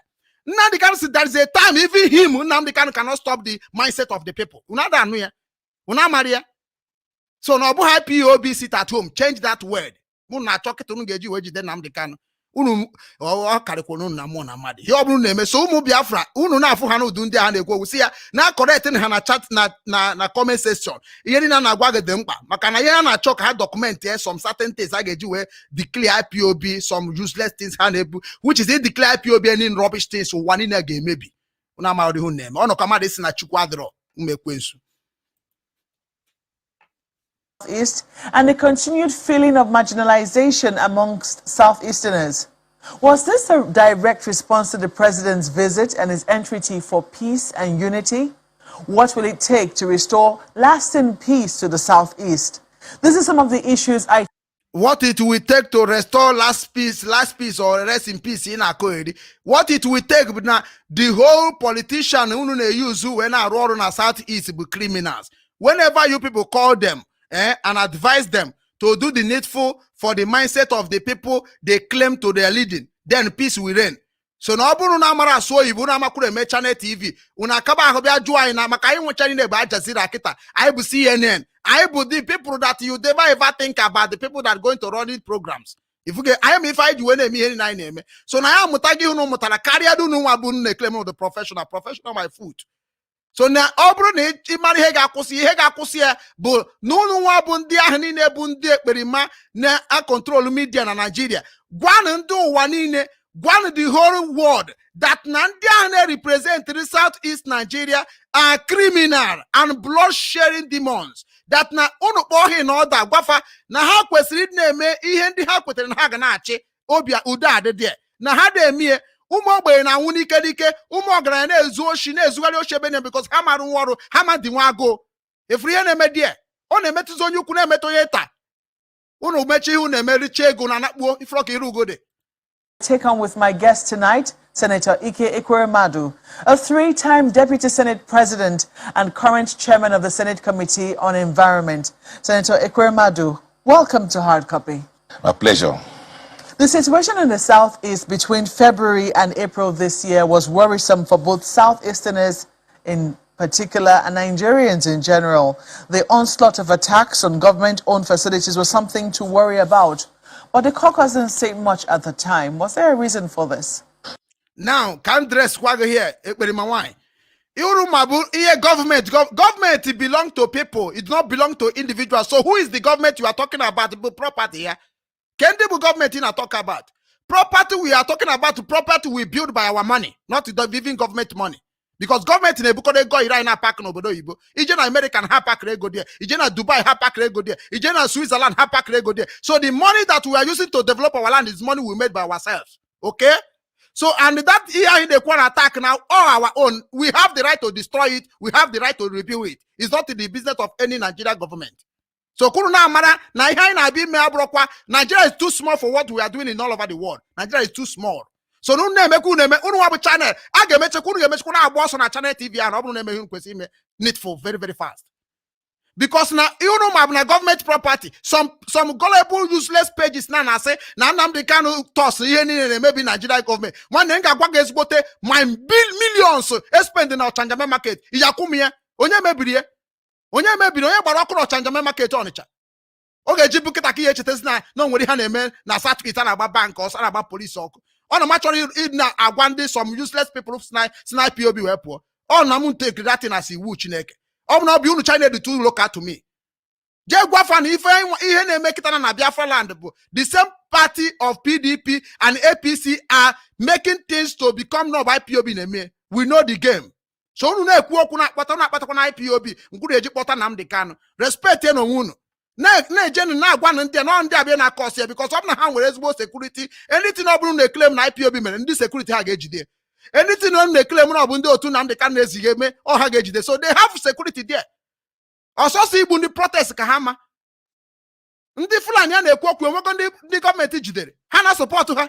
Ha na-support herdsmen. Nọọsụ nke Nnamdi Kanu kwuru ga-enwe the gut ịpụta na social media na-akọ ihe rada emunu n'ọnụ ọnụ ada amunu jijiji.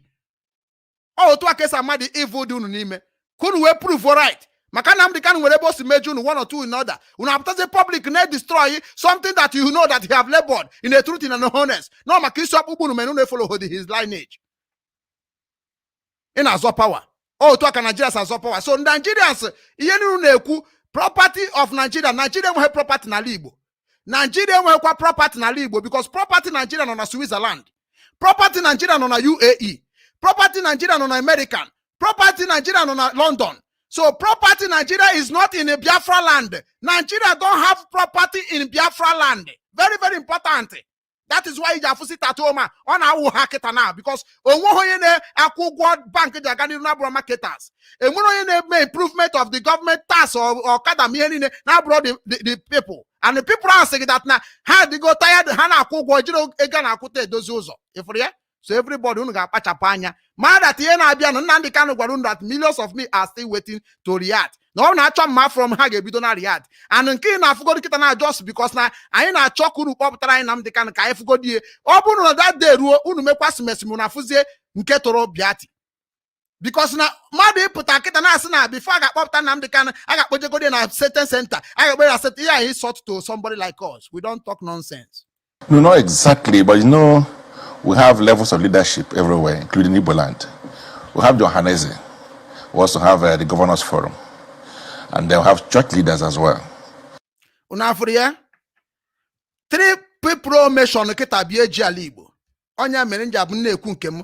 Now kedin kege wana fight. Ka ina agwa nwa ezokwu obiri na ejebe na akọ side nga na agwa ihe mere mu nwa jiwe si na o me na Igbo ka nga ejebe nga na ekwu eziokwu ka ọ dị without any mad anya nilu even name na nnam cannot do it any stop me.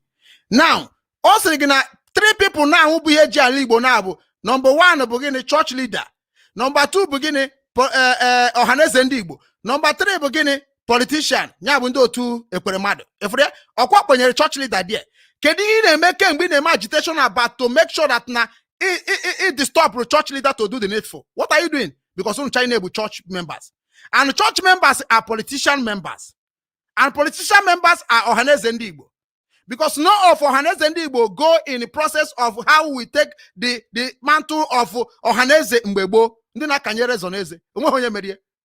Uja ga-ekwe ha mee. So na ọ ka bụ the same team na-eme ife today, and the same team abụkwa head, the same team nọ na IPOB, the same team nọ na Bine Human Rights, the same team nọ na Masop. That is why they say, ndị omenala, you need to rise up ka anyị mara ka anyị ha n'ụwa niile make a move, because these people are the people that suppressing us. They want, they don't talk truth. Ha na-agbado ukwu ọsọ kirikiri amari na tienu. Ohaneze na-edi stop anyị, which everybody have against them. Ha na-hafụzi ha anya.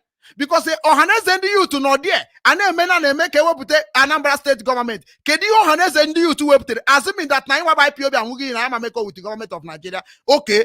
Kedu ihe Ohaneze youth na-eme na this coming election of Anambra state? Maka na anyị nyebe ha brain. Ọ dịzie ka anyị nwa na achọ ọhụrụ ka Biafra bịa. That's why sometimes I don't go to Nigeria system again.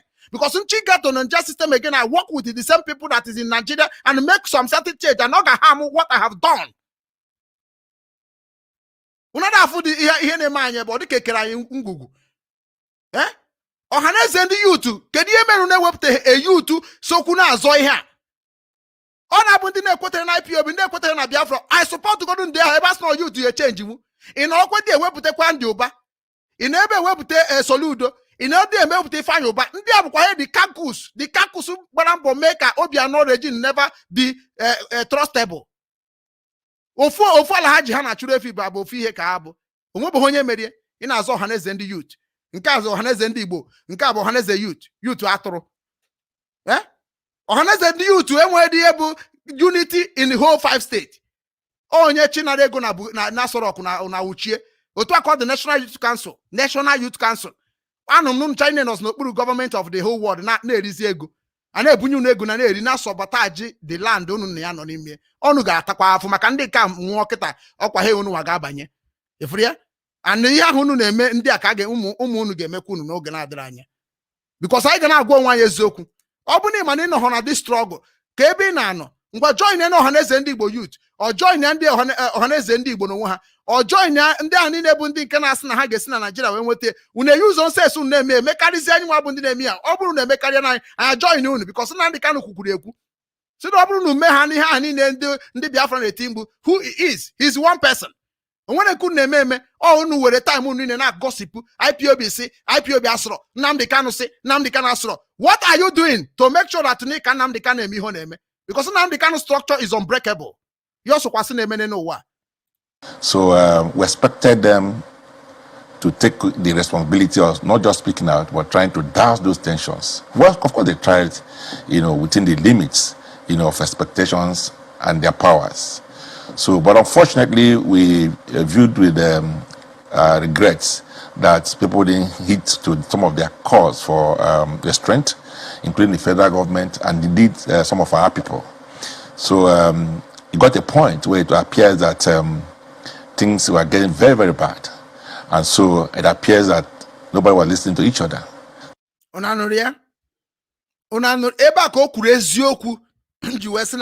lot of exactly here IPOB and here Nanda against Nigeria, and especially our elders now. Elders and didn't care my name, elder politicians. Also, na nke ka njọ kita na bụ na ha nwa de gezi onwe ha ntị na obrokwa anyị nwa na watchkwa ebe ihe na-eme maka na da ghọta na ha nwa bụ ndị politician of Eastern region of Nigeria de gezi onwe ha ntị no nke ha bụ the worst maka ọ bụrụ anyị maka ọ na-ekwu. And now anyị nwa na nwaanyị bụzi ndị nke kwetere ka isobezi ka iwepụta Nnamdi Kanu as one person ga na-ekwuru anyị okwu n'enu naanị. Now kedu ihe anyị na-eme iji wee na sound in one voice? Ịhụrụ ya? Maka ihe stadiri ime asị ka nọrọ otu aka onye ọbụla ma onye ukwu ma onye nta nọrọ otu a. That is what I believe. I respect law more than I respect anything in the world. So ọbụna ekwete nwe onye gasị na ọkarịrị iwu nwe na karị iwu onye ọbụna metekwa na nke dị nje wepụ onye ka nji like ya some country na respect human right. Korea bụ onye ọbụna metiri ihe ọjọọ ibu gọvanọ ibu sinetọ imeta anyị ọjọọ a ga-egburiri ga-egbu ọ na ga-atụ gị mkpọrọ. Kedu ihe mere anyị ji eme mgbaghara nke ndị mere arụ? Why?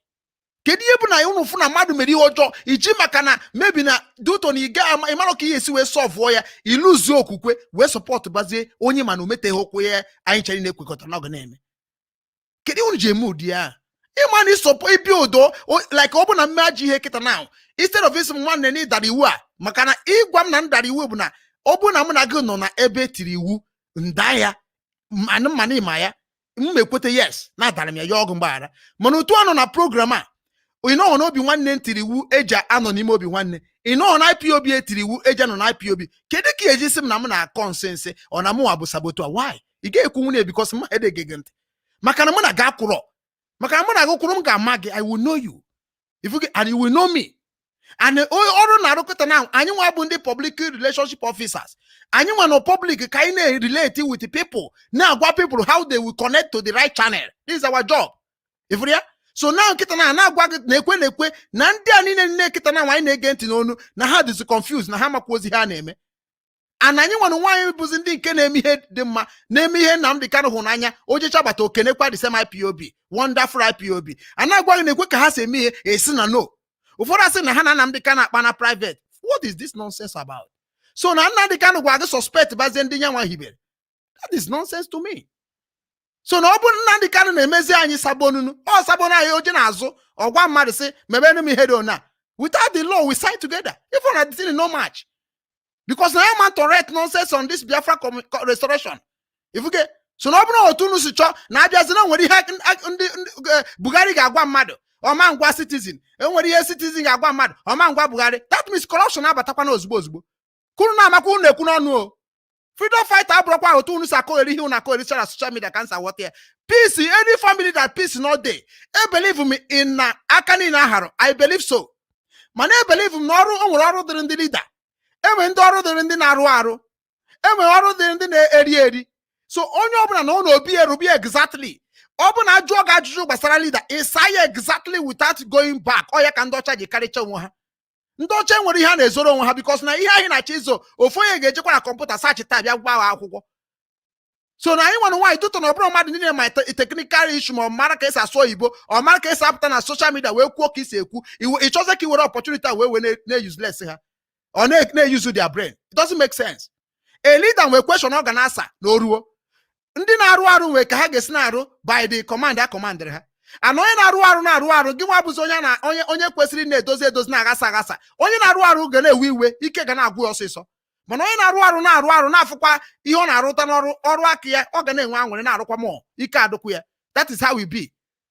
And this struggle abụrụ ihe ga-agbapụta anyị na-ene anya n'iru wee na-eme, because na ndị anyị na-eme ihe karịrị anyị na mmụọ na mmadụ. N'ọsọ Chukwu okike abịa ma bụ onye ga-enyere anyị aka, bụ onye nke mara na mmụọ. Maka na physical ndị a ga-agba anyị tọtọ. Ifuge spiritual otu anyị si eche ka ha si eche. So now onye ga-eme ka anyị win this struggle abụ the same God that is using us and using them. And God will go by the people that listen to his word and his commandment.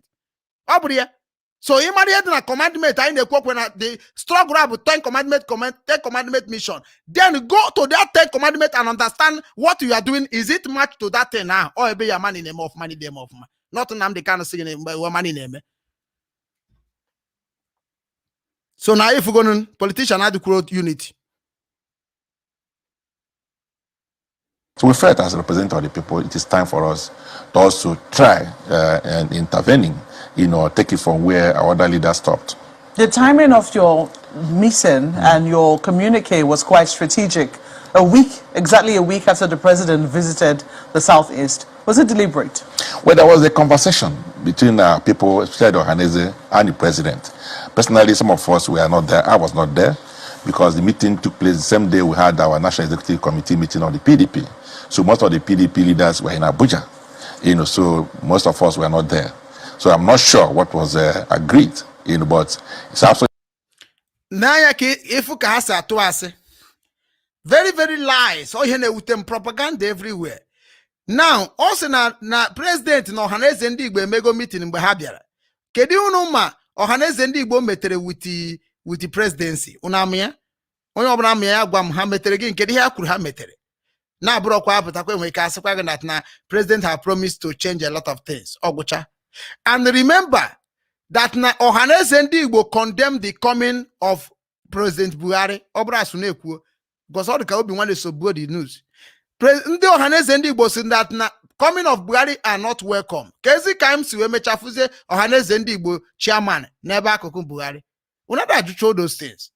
Unwude na ajụ ndị ajụ ma ị chọrọ freedom. How can you get freedom? Ịma na ndị ọcha na watch ka ise treat the fuck up of the enemy of you in this struggle. Ịma na ha na monitor. So na ọ bụrụ treat ya ọfụma wee nweta Biafra aga ma na uche gị nekwe. Maka na ị ga-ebidogo n'ụlọ wee treat the fuck up go wepụta ilo. Ọ idozigo n'ube gị wee chọba onye ọzọ ga-edozi. Ịmarọ. Mana unu anaghị ajụ ya. Ihe unu ma bụ unu pụta na social media na-ewerezie the struggle nwa na anyị na-eti mkpu ka anyị wee mee ka ndị ọcha wee mara nekwe na anyị nwere olileanya. Unu ewerezie na-akọ onwe n'ọnụ na social media. O nwere country mma na-akọ ọnụ na social media like us. And the thing na-eme m ihere. Ọ na-eme m ezigbo ya ka m ji chọọ ọ bụ na Obinwannem social network pụta ozugbo mụ anakpo die preach be m ihe m ji mepepe the thing. Because na ike awugo m mbata na social media people na-asị gị kwuo nka ike a na-asị gị kwuo kịta na ha ma stand m kwuo the difficulty maka ihe ọbụla na-enwe consequences. Ịghọtago nsị kịta na ngwa ị chọrọ ka anyị mee otu ngwa join na this place ka anyị jeze ebe a ga-edozi ebe anyị ka anyị were one mind and one mission na-eje ị ga-efe okwu ya ị ga-asị no na ọ bụghị iwu mana ị ga-abịa pụta chọọ ka m mee obi gị ana m eme obi gị ebe ịchọghọ ka ị mee obi m tu ọ bụrụ eme ihe nwata ihe mere ibe obi adị ya mma. Ọ bụrụ na chọọ ka anyị nwee one central command that is going to handle this thing nwanne adị m ready to join it. Kịta asị eme ngwa mere ọdachi ostadị mma taa ọ dịbara gboo. So na ọ bụrụ na chọọ ya eme mana ọ bụkwa na osi onye ọbụla mebe ka o si like the same thing ghọtago onye gburu esi obi ọkụ ịdanye ha n'aka egbuo ogu efuge ị nọrọkwa n'ebe ị ga na-ekwukwa okwu na-enweta pịam ị na-enwetakwa cham Biafra na prolong 20 years coming anyị nọ na-eti mkpu na social media. So na nyanwa na nwe bụ ọ sị na ya na Abuja President Buhari a whole nation na-abịa na Nnamdi Ekweremadu and Ekweremadu ha jee tọnụọ wee jebe na Abuja. Unafrika ya sisandụọ unafrika ekwesịrị ịshọtụ any meeting a na-eme na ndị a na-atụkọ asị ma asị gị na ha na-eme meeting ebe dị ona. President gị onye isi ala gị na-abịa na be nna gị na-abịa be gị na-abịa bi na-alụ ọlụ gị lapụ ebe ahụ ọ na-abịa jebekwa ebe ahụ o si pụta onye gị na-eje ekwebe a kedu ihe unu ga-ekwebe ahụ na makwu echi just ka unu nwa bụ ndị sineti kwesịrị ịnọsị die unu nwa bụ ndị house of representative kwesịrị ịnọ die unu nwa bụ ndị senators ndị gọvanọs kwesịrị ịnọ die ọ dị ọhaneze ndị Igbo kwesịrị ịnọ die ụmụada na ụmụ ihe ndị na-ekwesịrị ịnọ die onye isi ala na-abịa unu enyeghị ndị respect unu ejewara onwe unu ka asị na ọ bụ oke nọ na gọta ọchanja market bie na ihe na-eje na ala Igbo ifuge maka na anyị nwere nwaanyị mana ọ dịkwa ka oke o betụrụ n'ime unu value as a president because anyị mara onye ahụ ifuge so ọkụ na-afụ ebe ha nwa bụ ndị bụ politician na-ada ajọ iwu so na unu ga na-ejikwa ebe a wee na mana ọrụ m bụ na agwakwu na ebe rubbish things ha na-eme n'ụwa so na asị ha na-atụ n'ọsụgo na ya jebere London Bugari ejebe East ifuge so now kita na eje East ahụ si that ndị ọhaneze mere meeting with Buhari but nyanwa amaro and nyanwa no nwere na ya no ọhaneze ya ka o ji kpuru okpu ebe a okpu kita bụ okpu gịnị okpu ọhaneze so na kita na mgbe ahụ o jechara wee bata wee ruo na this interview ọ bụ na onwebeghị right ịkpọ ndị ọhaneze kedu unu mete wute onye isi ala anyị ka m wee dị update o mehe but ndị amara ihe a na-arụ just bịa deceive oge here. It has nothing to do with the meeting at all. Would you have been there, assuming you didn't have the PDP meeting? Well, Johannes invited me to that meeting, so I would have been happy to be there. You know, anything that concerns our people concerns me as well. But because we have a commitment to the party meeting we had that same day, and because other leaders will be there, so because they can speak for all of us, so we decided, some of us in PDP, to attend the National Executive Committee and allow those our colleagues, our friends, and our brothers in APC and Ohaneze and some church leaders to go and represent us.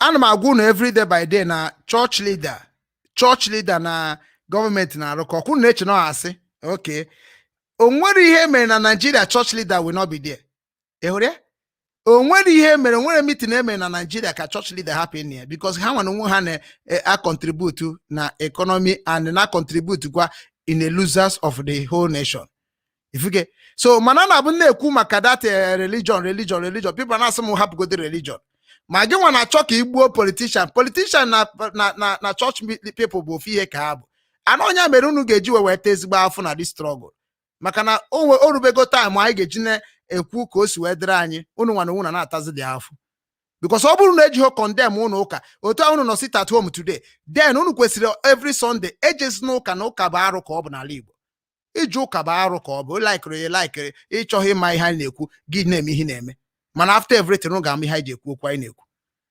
iji ụka bụ arụ kedu ị na-ejere ụka the same ụka ahụ bụ ihe bụ politics the same ụka ahụ bụ ebubata propaganda n'ala Igbo Jizọs sị Virgin Maria sị Moses sị ọ bụ ya propaganda arapụ ihe kwesịrị na-akụziri gị bụ omenala Igbo The wordings of your communique were quite interesting. Aga m fast forward ihe akịta now because o nwere ebe m chọrọ ije now o nwere ebe m chọrọ ije ka m jebe o kwuru maka security ahụ. I think that is an elite conversation, let me put it that way, because as you talked about, they say it's one thing to say, it's another thing to do. For some people, they say that when they assess what the president has done so far, especially in terms of infrastructural development, the Southeast has not had it as well under any other administration, regardless of how many people were in government under those administrations. You see, it's not enough to put infrastructures, and then they are not part of the decision making of the place. Of the area, either the state or federal. Give preference to some of your children, and the others feels left out. I'm sure as a father, I mean, you are not actually up to your responsibility, you know, for parenting those people, because you're able to take care of your children at least in equal manners. So the issue of parenting should be comprehensive, and expect that ultimately we'll find a way. Whether the people are listening. Why do you think that there seems to be a reluctance on the part of the people to listen to their leaders with respect to the sit-at-home order? Let me tell you, there is a break in communication between the people and the leaders. So that's an important thing to note here. Mm-hmm. So because of that, there's also a fear sector. fear factor rather.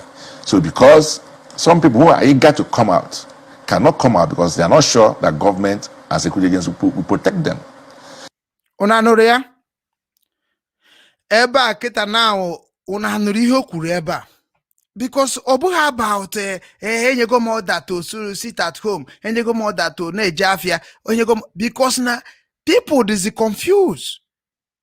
My people, my beloved one na alibo the confused. Because na emenenu oku, emenani oku, anya sisi kai use go to this system now. Kai tukuru no. Ai tukuruzie n'ụlọ ka anyị marugodu na ọ bụ ndị a na-akpanye anyị nri anyị na-eri ka ọ bụ anyị nwa na-akpanye ha nke ha na-eri. Ifria? So now anyị sikwazie kịta ka anyị pụtaba apụta ifukwana onwe ndị ga-asị agwa mụ na-apụta na etiwabụ ihe na-asụ mụ na-apụta ifugie. So a na-enweghị polisi ga-akwụsịnwu ndị ahụ bụ ndị nke na-eme ajọ ihe maka enweghị ezigbo polisi n'ala Igbo, enweghị ezigbo amị n'ala Igbo, no security. Unu afụkwa a politician n'ala Igbo na-ekwuye. Everybody is afraid. Government cannot protect them.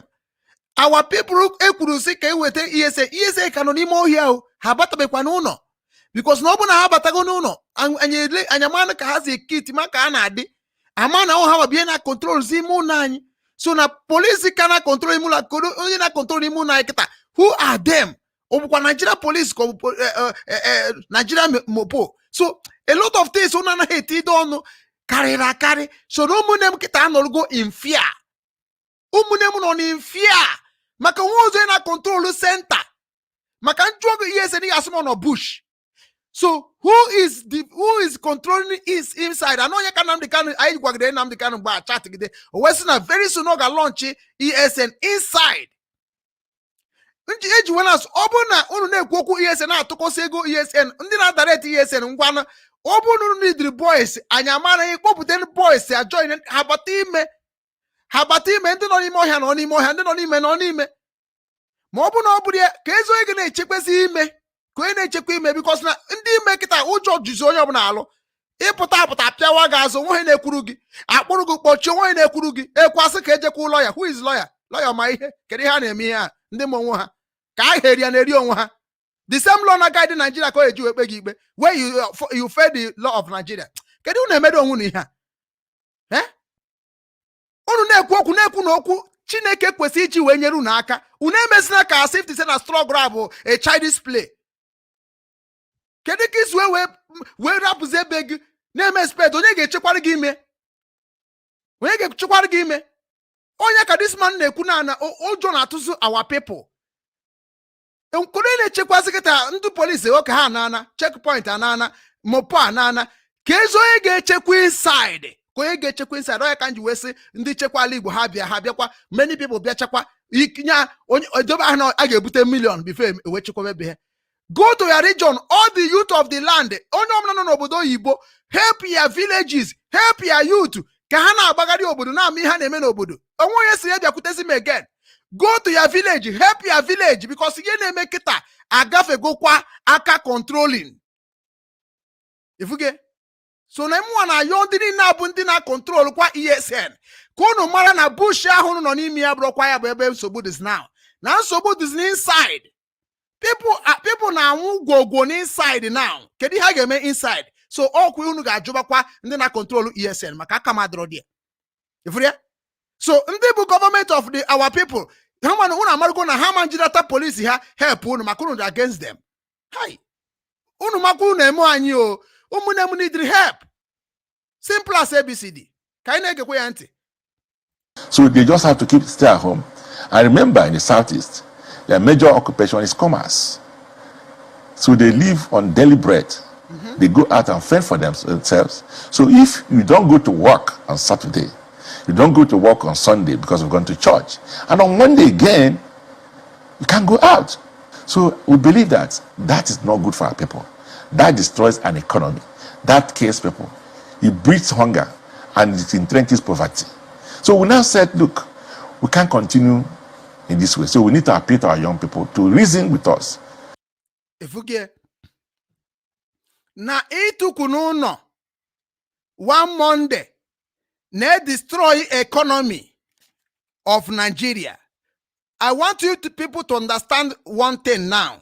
Makana ndị be anyị na-ekwu okwu ha na-ekwu about destroying economy on a wutem, but amam na ya ni ha na-eme political talk. But ka anyị gaa in a normal way. Ka anyị hapụ ime na ụdị na political talk ka anyị na-ekwu. Now, mbọsị Friday, ndị Hausa na-ejikarị ekpe ekpere. Nya ndị Muslim na-ejikarị ekpe ekpere. Oda consume kwa economy. Maka ije ebe a na-echange ego on Friday asị gị na ha nọ ekpere. Oda emebi economy. O ruo on Sunday. Obodo a na-azụ ahịa on Sunday. Obodo a na-azụ ahịa on Sunday. Korea na-azụ ahịa on Sunday. So now erukwa on Sunday ahụ kwa. Ndị mmadụ jikwa azụ ahịa azụta ego. Unu asịkwa sị nọrọ n'ụka. Sị nọrọ n'ụlọ. Onye tiri iwu a ndị ụka. So economy Nigeria anaghị emebi o. Ọ naghị emebi afụrọkwu ya o. Now, anyị nwa bụ ndị nwezi obodo bụ ndị na-aka ụka. Bụ ndị na-aka Muslim. Bụ ndị na-aka Jewish. Bụ ndị na-aka enu na-aka itomovo. Bụrụ gọọmenti sizie na ebu anyị enweghị ozi ndị ndu. Anyị enweghịzi onye isi. Mma ala, mma elu, mma ikuku, mma mmiri chibazie anyị. Ofuru ihe na-emezi now. Ehụrụ ya? So now automatically ọ bụ anyị na-ekwu okwu economy maka na onye dị ndụ na-eri nri. Anyị na-ekwu okwu ego onye dị ndụ na-eri nri.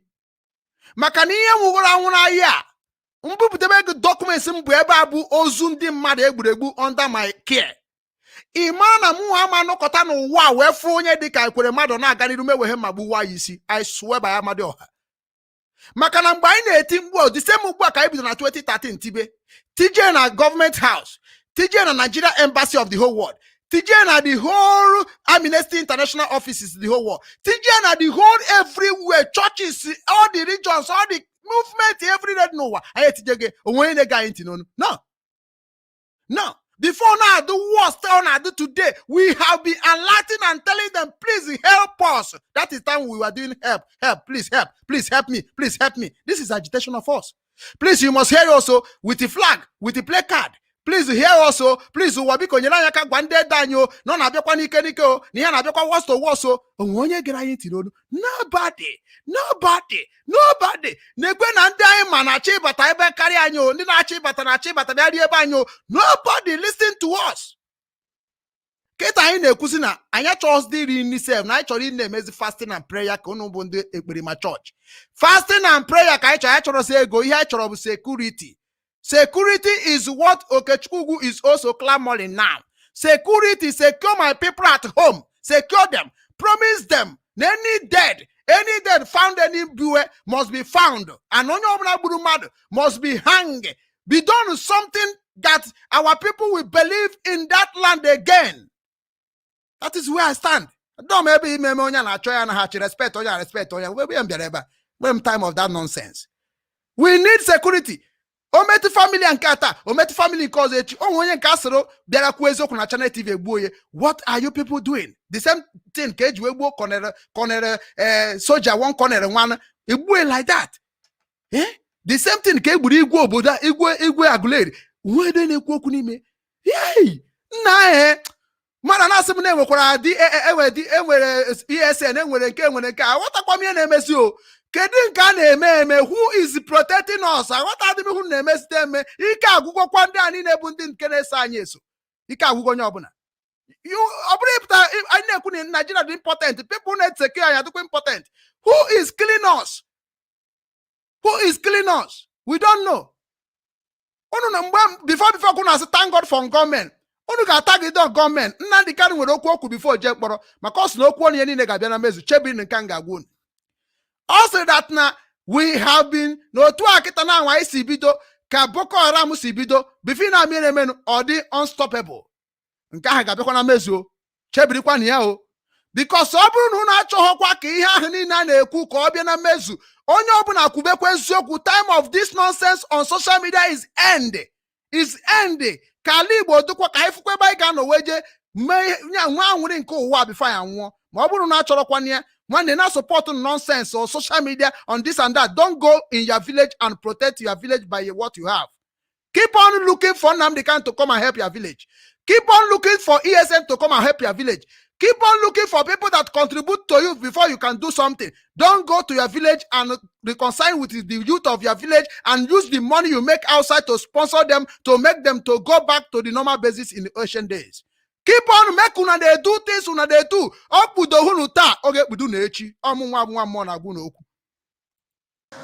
To be able to call off these things.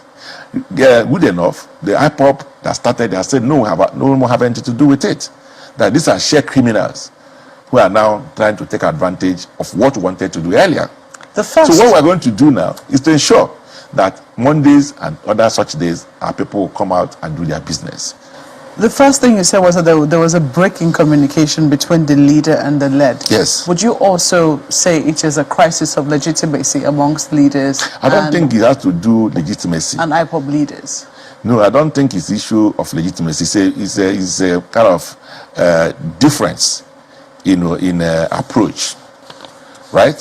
So the leaders rightly had believed that if there is anything going wrong, if there is issue of marginalization and injustice, we can talk about it. We will continue to push it. We don't want any kind of violence because anybody that's scared in the circumstance will not rise again. So, nke a bụ nke onye ọbụla bụ onye Igbo ga-aghọta. Onye ọbụla egburu cannot rise again. Ihe a bụ ihe mere ha ji ekpo mopo, ndị pastor na-ekpo mopo, ndị onye ọbụla fada na-ekpo mopo, onye ọbụla na-ekpo mopo, security. Ọ bụ na ị nwere ego mopo, ije build gangsters gonna follow ije no ka today ị ga-afụ ndị akpụ obi ndị all the pastor na-eseti n'akụkụ ha maka ha mago na ihe ha na-eme bụ arụ.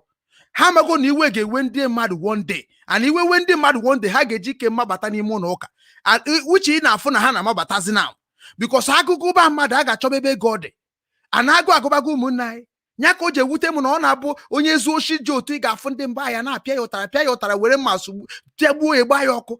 Ọ nke a ka nna anyị Igbo si na I will not forgive any family that the hand of the children is on this kind issue, this kind genocide. Ka m gwa unu eziokwu na agwụ na ana m agwụ na everyday ya jụọ ndị na-eso m tete onye ọbụla bụ onye tigidego mmadụ ihe tigide ihe o wee nwụọ, family gị generation will be cursed n'ala Igbo. Onye ọbụla rezigoro aka ti onye zuru oshi ji, ti onye zuru osi ede, ti onye zuru oshi machine wee tigide ihe wee tigbuo ye, generation gị have been cursed. Ị ga-ata afụfụ ya. Onye ka njada agwa ndị mmadụ preach the word the people will learn. Una dey preach ye. Ndị politician ga-anọ na-ezu oshi na ihe eti ihe, ndị chọọchị ga-ezu oshi na amata ihe, mana ndị kọsịsịrị ụmụ ogbenye je ezu oshi, unu achịrị ụmụ ogbenye na-ashine n'ala Igbo. Nobody is talking about that thing. Eme ya sị na me cause you na ihe na-eme unu dobe n'ofu ebe na ọ n'ofu ebe jezuo n'ike ezuzu n'oshi emeziri ihe ọjọọ. Gọọmenti seized way incoming of the youth. Unu emego ha gịnị? Unu emego ha gịnị?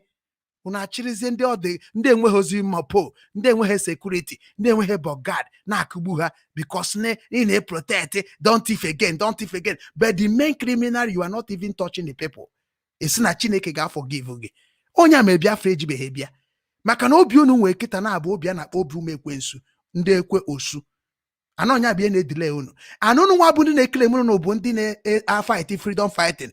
Unu nwa na onwe unu agwago unu gwanụ ndị na-eti ndị ahụ na-ezu oshi ji ma ndị ahụ na-eji toys egbe art nonsense nwanne ijide ha, unu ejiri nwayọ dee afa ha, see ha foto, publish ka amara ha ama, than to beat them, than to touch them, because God is watching. Unu ga-eluzu ihe niile ga-eluzu because of this barbarism or barbaric una dey eme. Ya bụ the havoc, ya bụ the most havoc. Mmadụ ji agụ government of the Nigeria kọsịrị ya zuo oshi, unu ejeje tibi ihe mana ndị ọcha na-esite na root wee na-etreti wound wee na-agbago.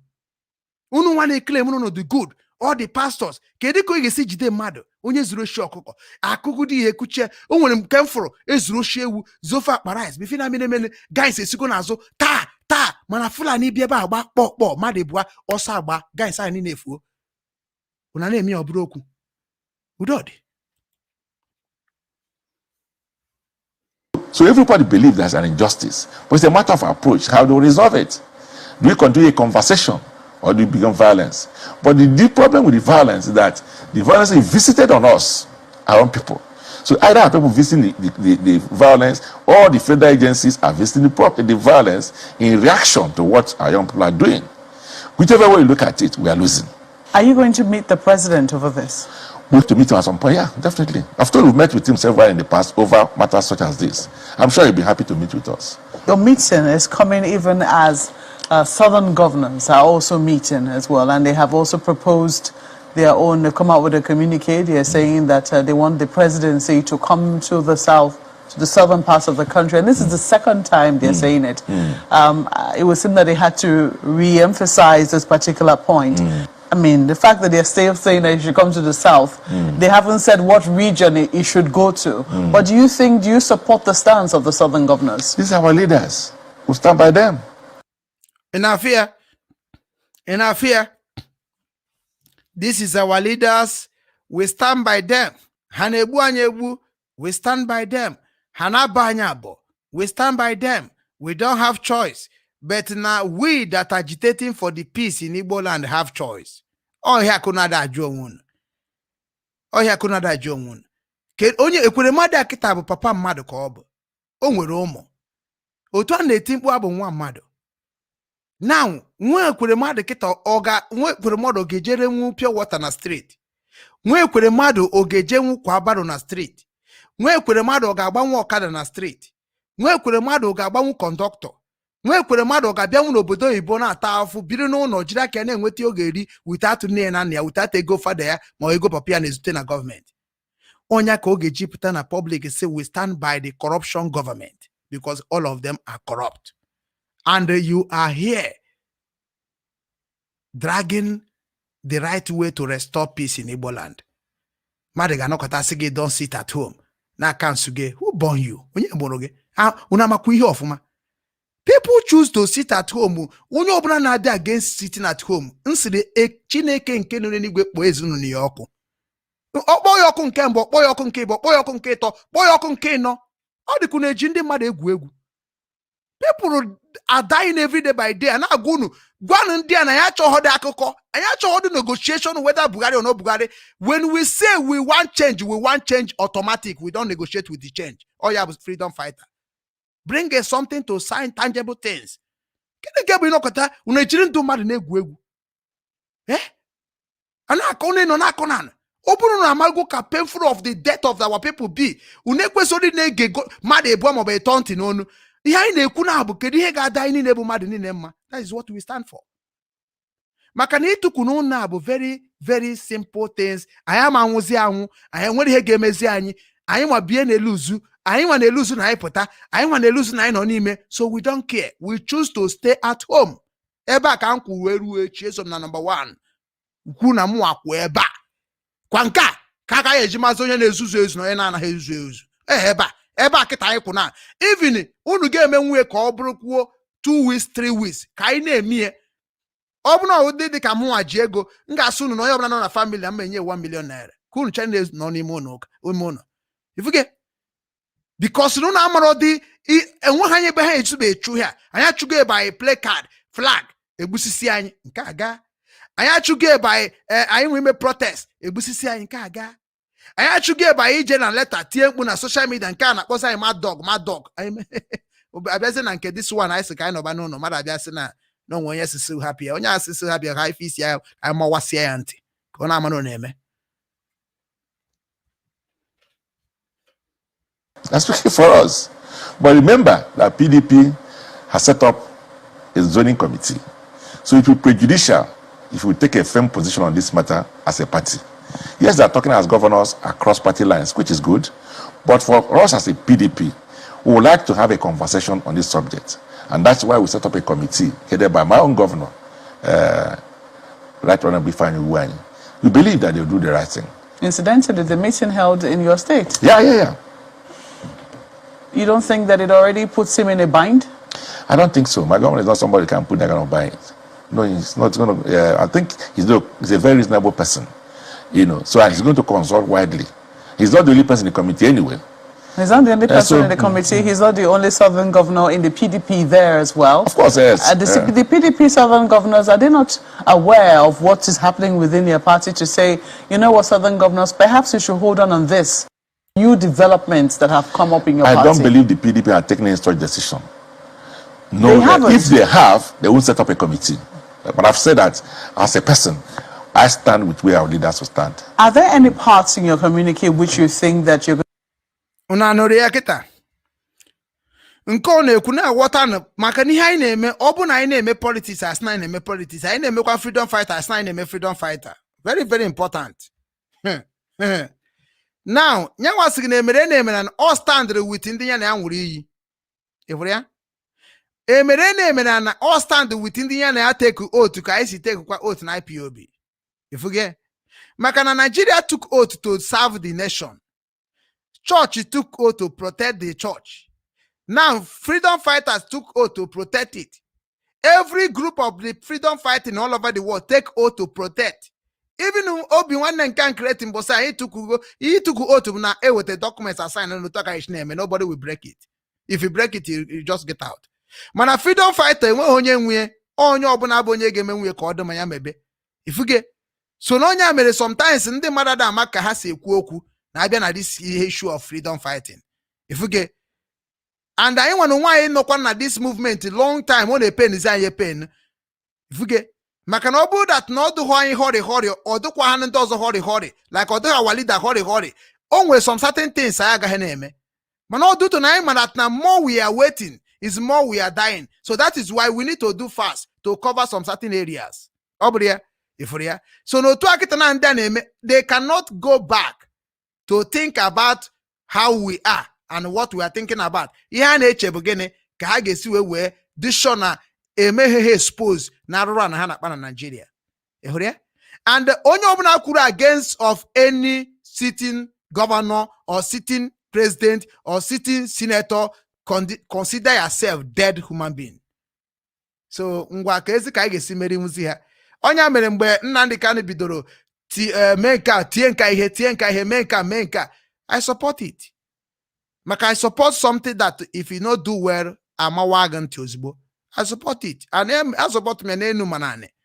We ruo echi megerie na what I know that we promise together. Nwanne ihe ọbụla asọsụ mmemme ba ha ekwetere ebe a sị mmemme. Maka na ọba hụrụ anyị pụta n'ala Igbo anyị na-ekele na anyị dị good mana anyị dị good to the people. Odroma, wherever you to onye ọzọ.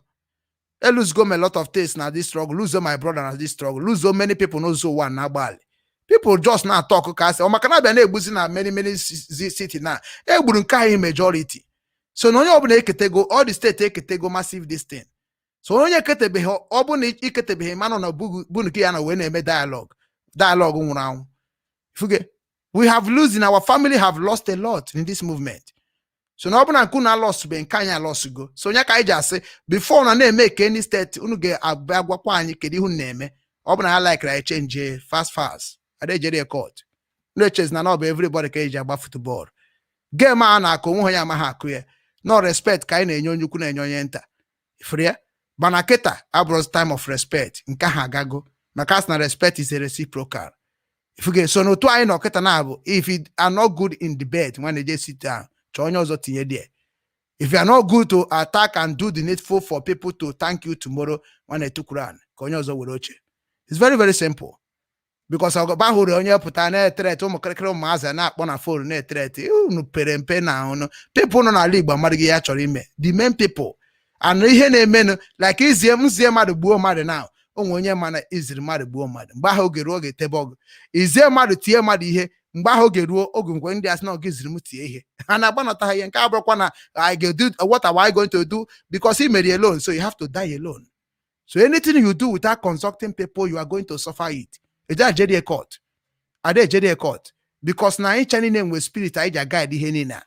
Open our spirit together cause debo mgbe bidoro IPOB from 2013 to now Muama to 2015 Muama release our leader.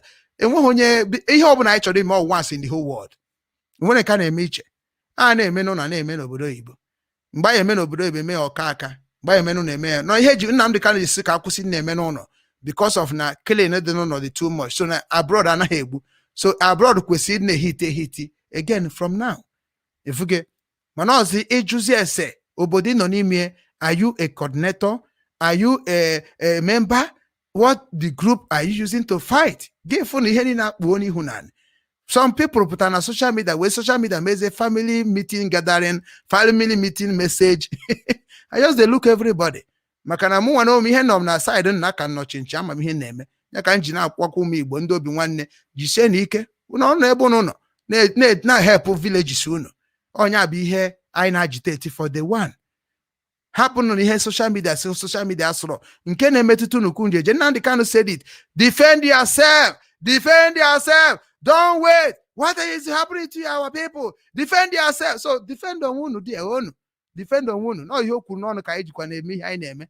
If you get ekwena kande mad confuse you. Be smart. Be smart. I had to go smart now to be say no we hear I get reason twice before we do.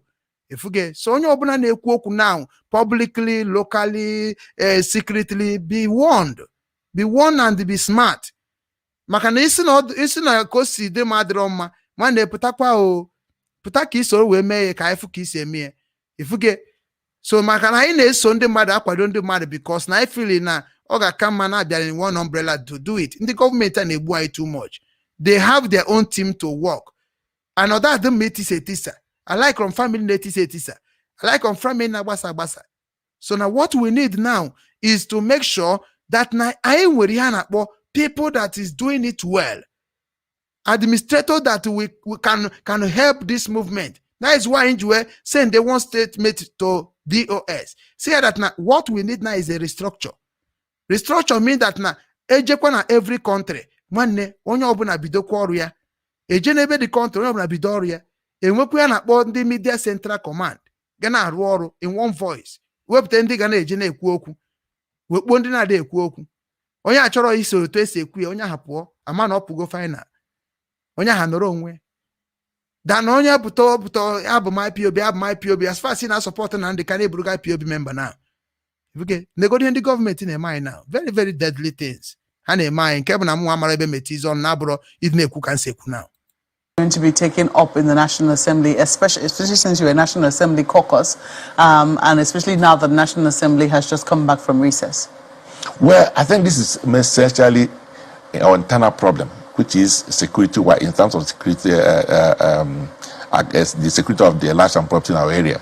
The area that's related to it is the issue of policing, which I have personally sponsored a bill that's being considered at the level of the Constitutional Amendment Committee, right? So which is headed by my successor. So we are going to continue to push that because that's the only thing that can guarantee the safety of lives and property in Nigeria. You saw attempts in recent times. Yes. I mean, we saw attempts by Southeast, South, even Southwest governors in particular, to come up with what they said were state policing outfits. Well, not state police in that sense, but some security outfits. We saw Moteko, we saw attempts at Igbo Biafran. In the Southeast in particular, it hasn't quite worked. Igbo Biafran. Now watching ebe ka mwa na target ka nweta ya me match on for sword maka emechabego. Now geenụ ntị ọfụma n'ihe ndị a kwuru maka Igbo Biafran now. Geenụ ntị ọfụma. Gee ntị ka ife onye ga-asa. Just gee ntị ka ife do problem ịnọ. Ọ bụrụ ka ime mkpọtụ na social media na cause problem ebe nọ n'ụlọ. Na gee ntị na maka Igbo Biafran and that ESN. Nya ka nji si na ọ bụ na anyị che niile ga support ESN even ha batazie n'ime town. Nwanne gịnị ka na-eche? Ha batazie n'ime villages. Ọ bụ na need the people ka ekpo bata ndị mmadụ.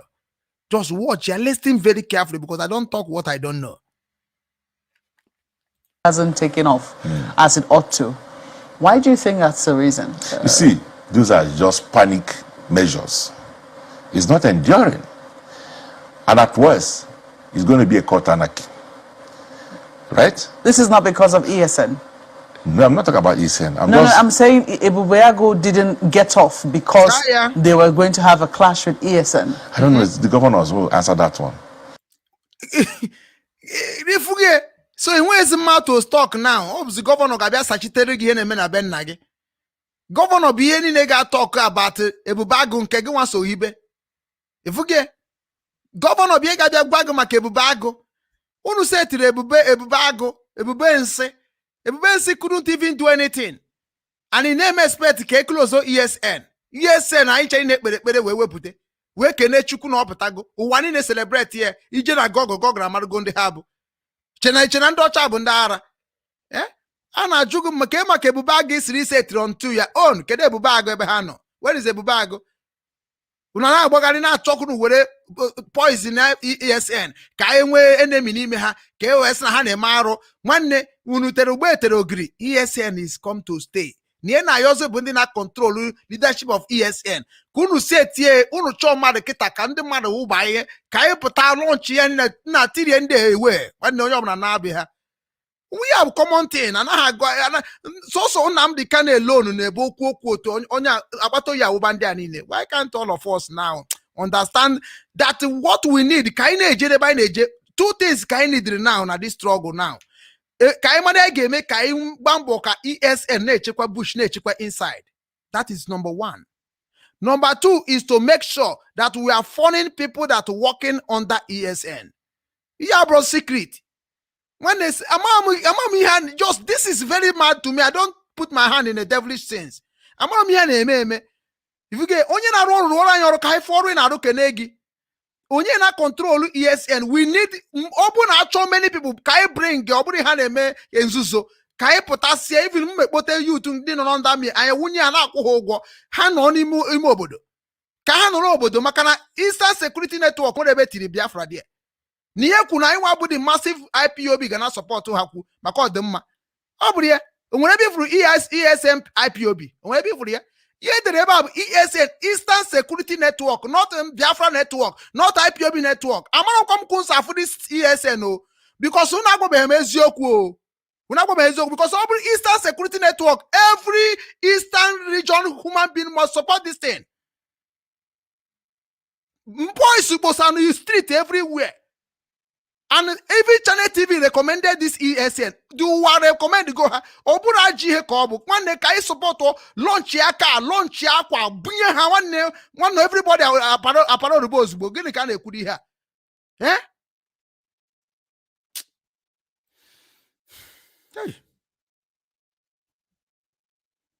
Because we agreed at all of Southeast that the bag should be set up. So if there's a delay, I'm not in the position to explain why that happened. It was part of the drafting of the legal document necessary for it. So why it's not in place today, I'm not in a position to answer. Because it's left for the various state government. But I believe. It doesn't mean that you're not in a position to know. You're just not in a position to answer. No. This woman, Julius Bajucho here. Oh, you can't just like this part. Oh, you can't actually sense. Onye Ike Ekweremadu the too local to stand for Igbo people. Now, all I see onye signing on a position, maka no claim no ground. Even one home self na back at now, unu cha grow rubbish. Now, on a cheap wage, kedu situation ihe na-eme na about ebube agụ, you can say something. In a cheap one say iberi eni mari ihe na-eme na ebube agụ. Imano ida jude ya idro fear. Idro care. Maka ụmụ go ko ha no na Nigeria. It don't care, Makebubagu said to protect the life and property of your fucking useless government property. Mana ESN kedi ha said the same thing. No, one yaga jukwagia. Yasigi kowabu makagene. Kowaihe unu jebubagu mekita. What are you people doing in Nebubag? Kedi moto ndi amete ku launch nke ha. Onye obuna mana launch dia. Ndi edo launch nke ha. Onye obuna mana ha launch dia.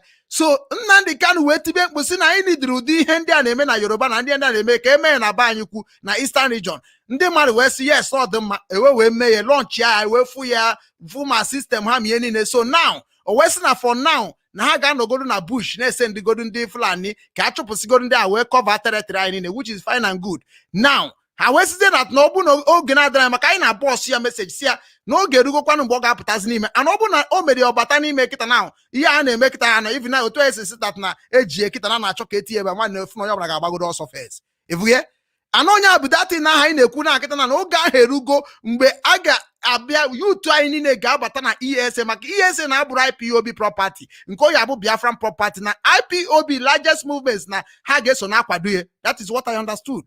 Ọ bụ na ọ bụrụ na correct ya m. So ESN Eastern Security Network, every eastern region of Nigeria must support ESN. And that ESN, we must make it as a regional places. Mua bonye Nsuka, manding kera control Nsuka. Mua support by to my own. Obo obuni no onye obuna na youth onye obuna ptasia ka I support bunyu nu moto bunyu na akwa. Man ke ebeni na ekwoto. That is what I'm expecting every time I corona and the cast no can around this movement, man. Eh? Ekweremadu cannot answer his own side. For now, we have made an ESN about a email because I na chupu na bush. Akwamu abu mo na control ESN but all ihe na no na news nine.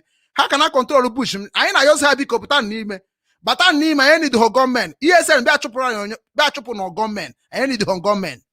Come and chupu on government. Makunu ya chupu nwa. Chupu no government. Chupu no inside the useless mopos. Chupu no ha. Batanu nime compound no nu abaima. Ifuge. Makana compound da iketana na agba yaga.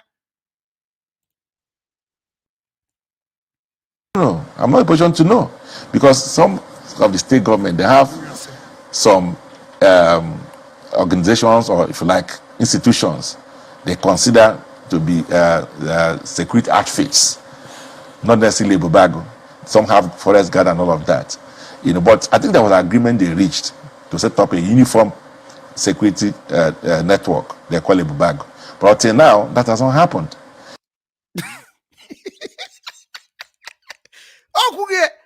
Yeah? I know here how man I want the freedom fighters I hijack go you to nine. That's why now bikonu ndi na control ESN bikonu na bunye guys ike cap guys buru ike we defend ala Igbo. Anya Nnamdi Kanu anya bia be na se Biafran army. Na that time Rona gekwu. Ni anyị nogodo bụ security ga defend the eastern region of Nigeria. This is not IPOB affair. This is not Biafra affair. This is the people of eastern region of Nigeria affair. So which is na Enugu kwesi mandi na control Enugu niile. Maka na ị ga-ejekwa ezo obodo agwa na ndị bụ ESN gonna protect this land. Ha agaghị dị against of it. So bubutara na ya ndị a ka hafu anya. Because no one hafu anya kita na some calamity is oshu bi is oshi machine is oshi de u ihe ni na akwụsị. On government na narie. Maka mụ ade emeke ewuto onye ma amaro. So Chukwu okabia mabo onye ma amaro ma afu anya. Onye obula na emeke ihe na ala Igbo anyị kwesị ime onye ọ. Ọ bụ na unu nwa support zukwa government unu abụ ndị ekpere masa ya mara. Ọ na bụ unu government react cha ya react ya ezinụlọ unu. Very very important. We need to make sure that na ESN makana onye ndu anyị ga-adị happy. Let ESN ọ bụ unu need ndị mmadụ ndị na-achịkwa ESN. Men ka anyị mara mụwa ga-deliver about almost ebe 400 people.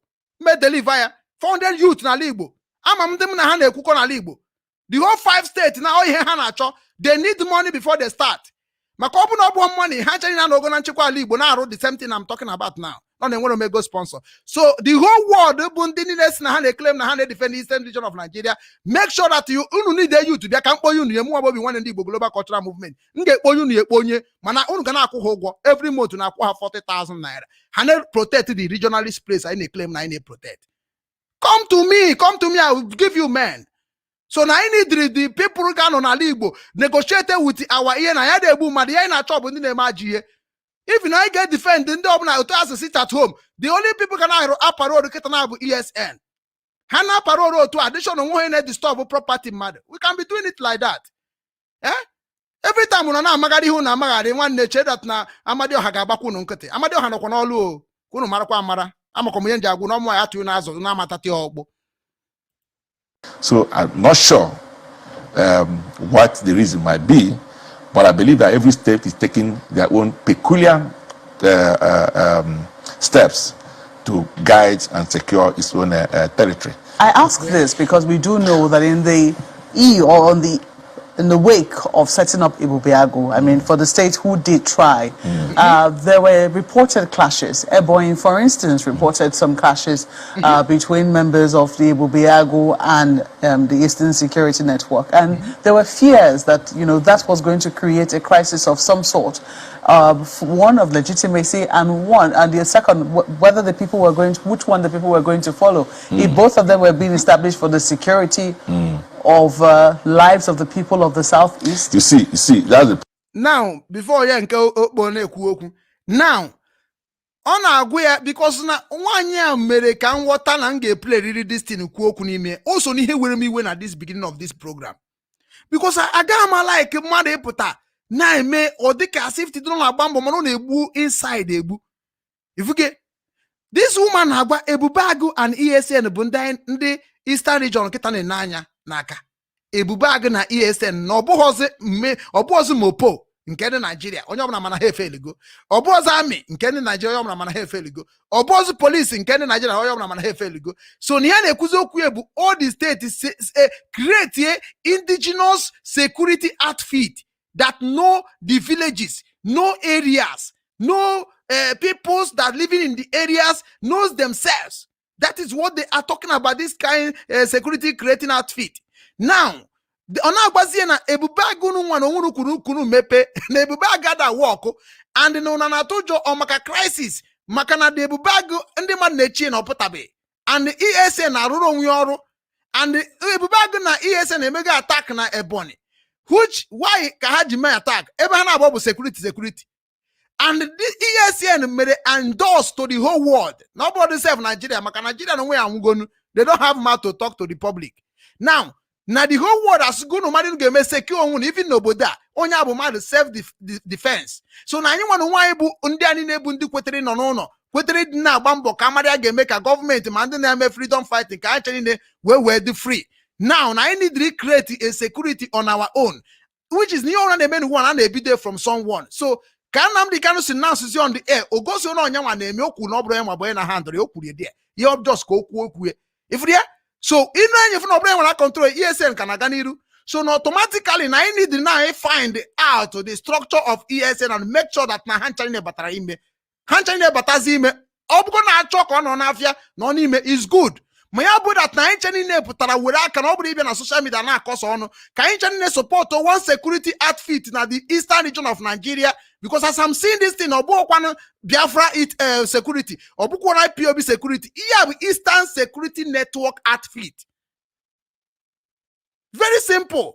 Onye ọbụla ibu onye Enugu ịmara ndị nke ESN unu ibu onye Anambra ịmara ESN unu ibu onye Ebonyi ịmara ESN unu iburu onye Imo ịmara ESN unu iburu onye Abia ịmara ESN unu iburu onye Ikwere iburu onye Ijo iburu onye Igbanke iburu onye Anam iburu onye Ishekiri iburu onye Igbanke ihuru ya okwu ya ga-aka mma o maka na anyị na-emekwu ya secretary onwekwa mgbe ESN ji bụrụ secretary movement cheke ni o maka makwa m otu anyị walide anọ hoziri ya anyị amahazikwa ka ihe na-ese agazi.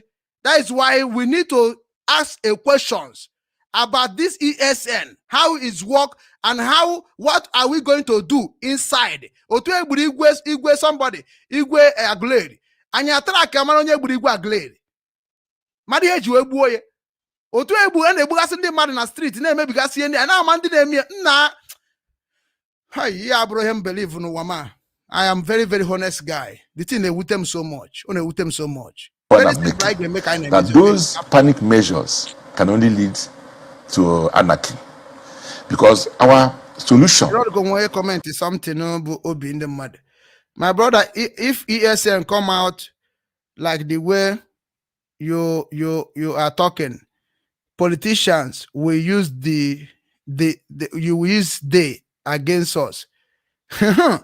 If one can massage equal can finish here or give he can get you kuchi, he can get Jimechi, Chias, is Agamaji and Macamam, woman who you have been the by need education.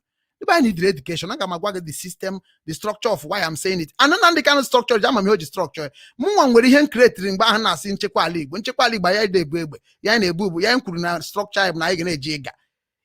But I will tell you some certain things. My own abunde guys appetite a web table structure na condemn more and a solution and web na condemn. Sometimes say on ya be hen mem just say can no wrong and all day with all day when made now. I'm finished up here now. Google. Our security challenge in Nigeria is to have a constitutional provision for a decentralized policing, right? To have sub-national police.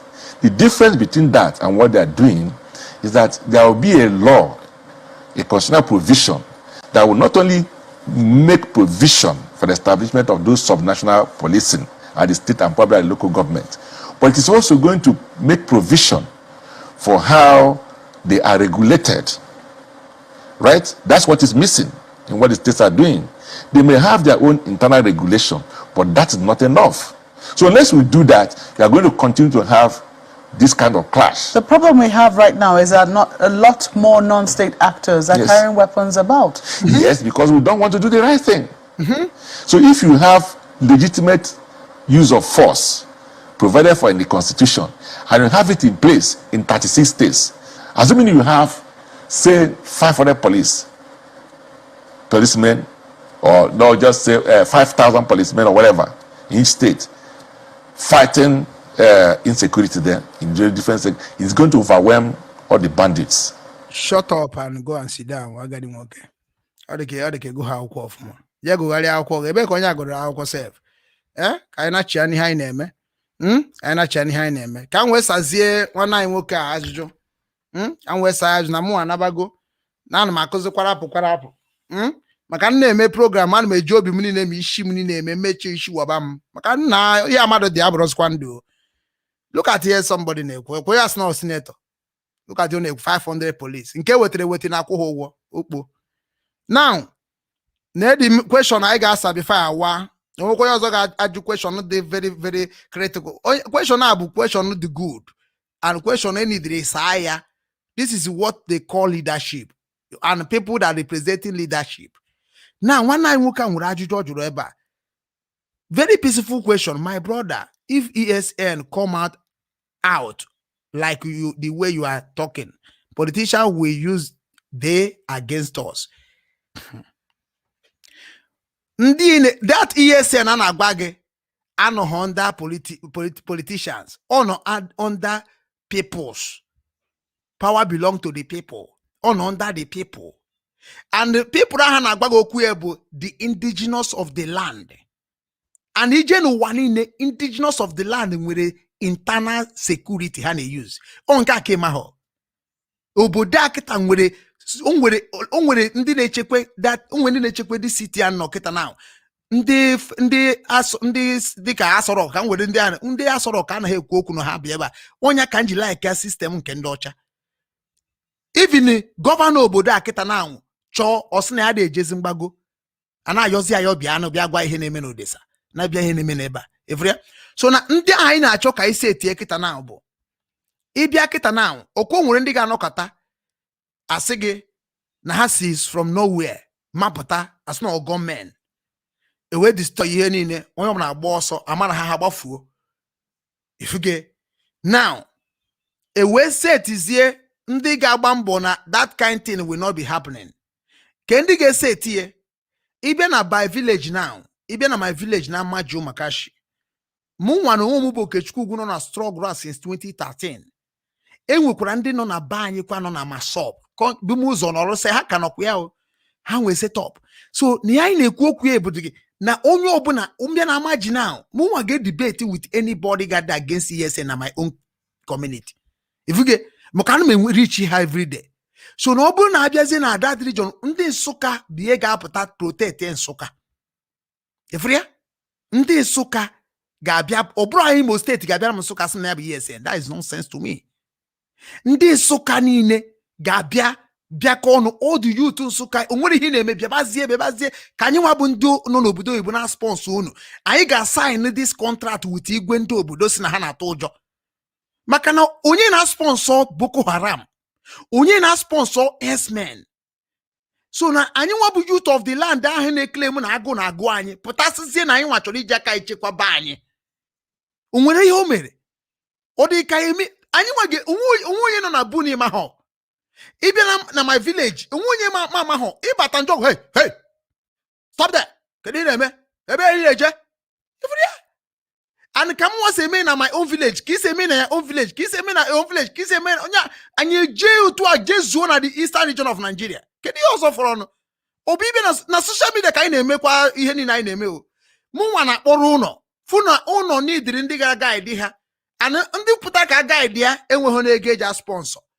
Obuna mwa ji ego na mbụ millionaire which is no nya ka politician ji mie anyị ni ego niile dị anyị na-arụ anyị nwa kpata send save ha block we na kọrọ ya ti na akpa ha anyị akpa akwa ifuge ma obuna mwa na omu ji ego na my own community self ngas no onye obuna gbara even ESN e gas straight eba mgbagiri na agbag no ihe nwe right ya ka na agbagi ya so na obu na anyị meye onye obuna je na village ye jiri aka ya form wee kwubezie na mụ achọzi ka anyị mara ihe a ga-eme ka e support anyị ifu na ga-enwe support ya na agbag be experience nwegoro mgbe chọrọ ikreti nchekwa Igbo many of them pụtara na village si dị iche iche many pụtara emecha je mana nke Igwe Achebe Ọnịcha je ebe ni na ya ejichi ha like ya n'ọkwa ka ebidozie wee mebezie nwanne ndị ana m ego wee weziri m ego na anwụ you to the buy ready to protect themselves there with the support of our people claim to be abroad ifuge mụnwa na agbag na nchekwa ala Igbo people si kedu nchekwa ala Igbo dị iche na ESN agwabago m gị dị iche na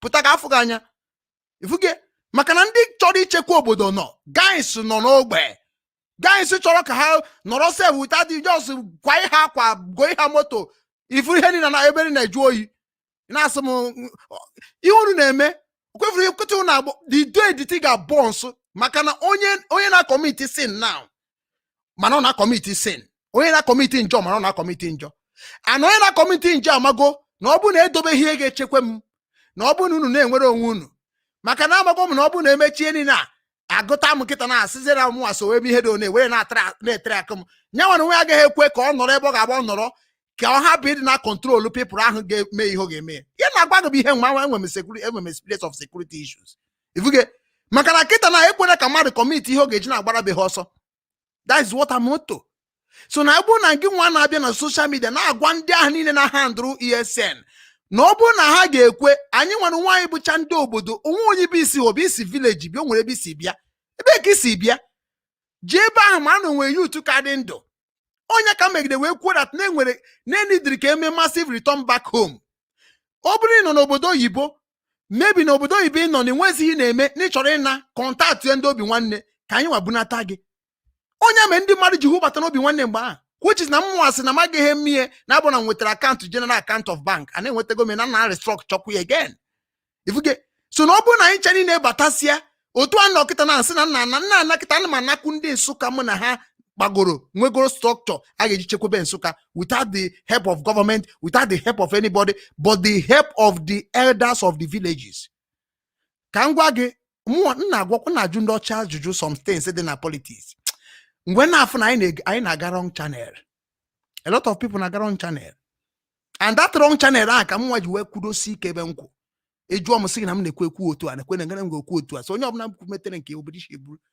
because na ọ bụrụ na ị pụtara na social media na-efili Nnamdi Kanu bụkwa sọnsọ datin ọ na-ekwu na social media bụ nke ọ ga-abụ ọpụta ọsị gị nọ nke ọma ihe a na-agwakwa gị bụ pure na gị nwa bụzi onye nke na-ebe ahụ ọsị gị je eme nke a sị gị je eme nke ọ bụla ọsị gị mee oge maka na okwucha na public ọ bụrụ ka o si ekwu na public o si eme n'ime ama m onye so na okwucha na public na ọka ome ka ị mara ihe na-abịakwute gị den ọbịa n'ime omere onwe ka ụmụ Igbo ifurie so na gị nwa na onwe gị n'ebe ọ sị gị kedu ife ị nwere ike ime ka enye aka so mụnwa na-enyekwa my own contribution now ị bụrụ onye village gị go to your village region onye abụ back to root go to your village unu abịazi na attack onwe unu na social media go to your village now maka unu chaje ebiri na Ọnịcha unu chaje ebiri na Lagos unu chaje ebiri na Abuja ngwa ọ bụrụ ebe ọ bụla ibi make sure that na ị na-support youth obodo gị ka ha protect babunu kedu ihe mere that na mgbe gboo n'ọba anyị nweji aka ya protect villages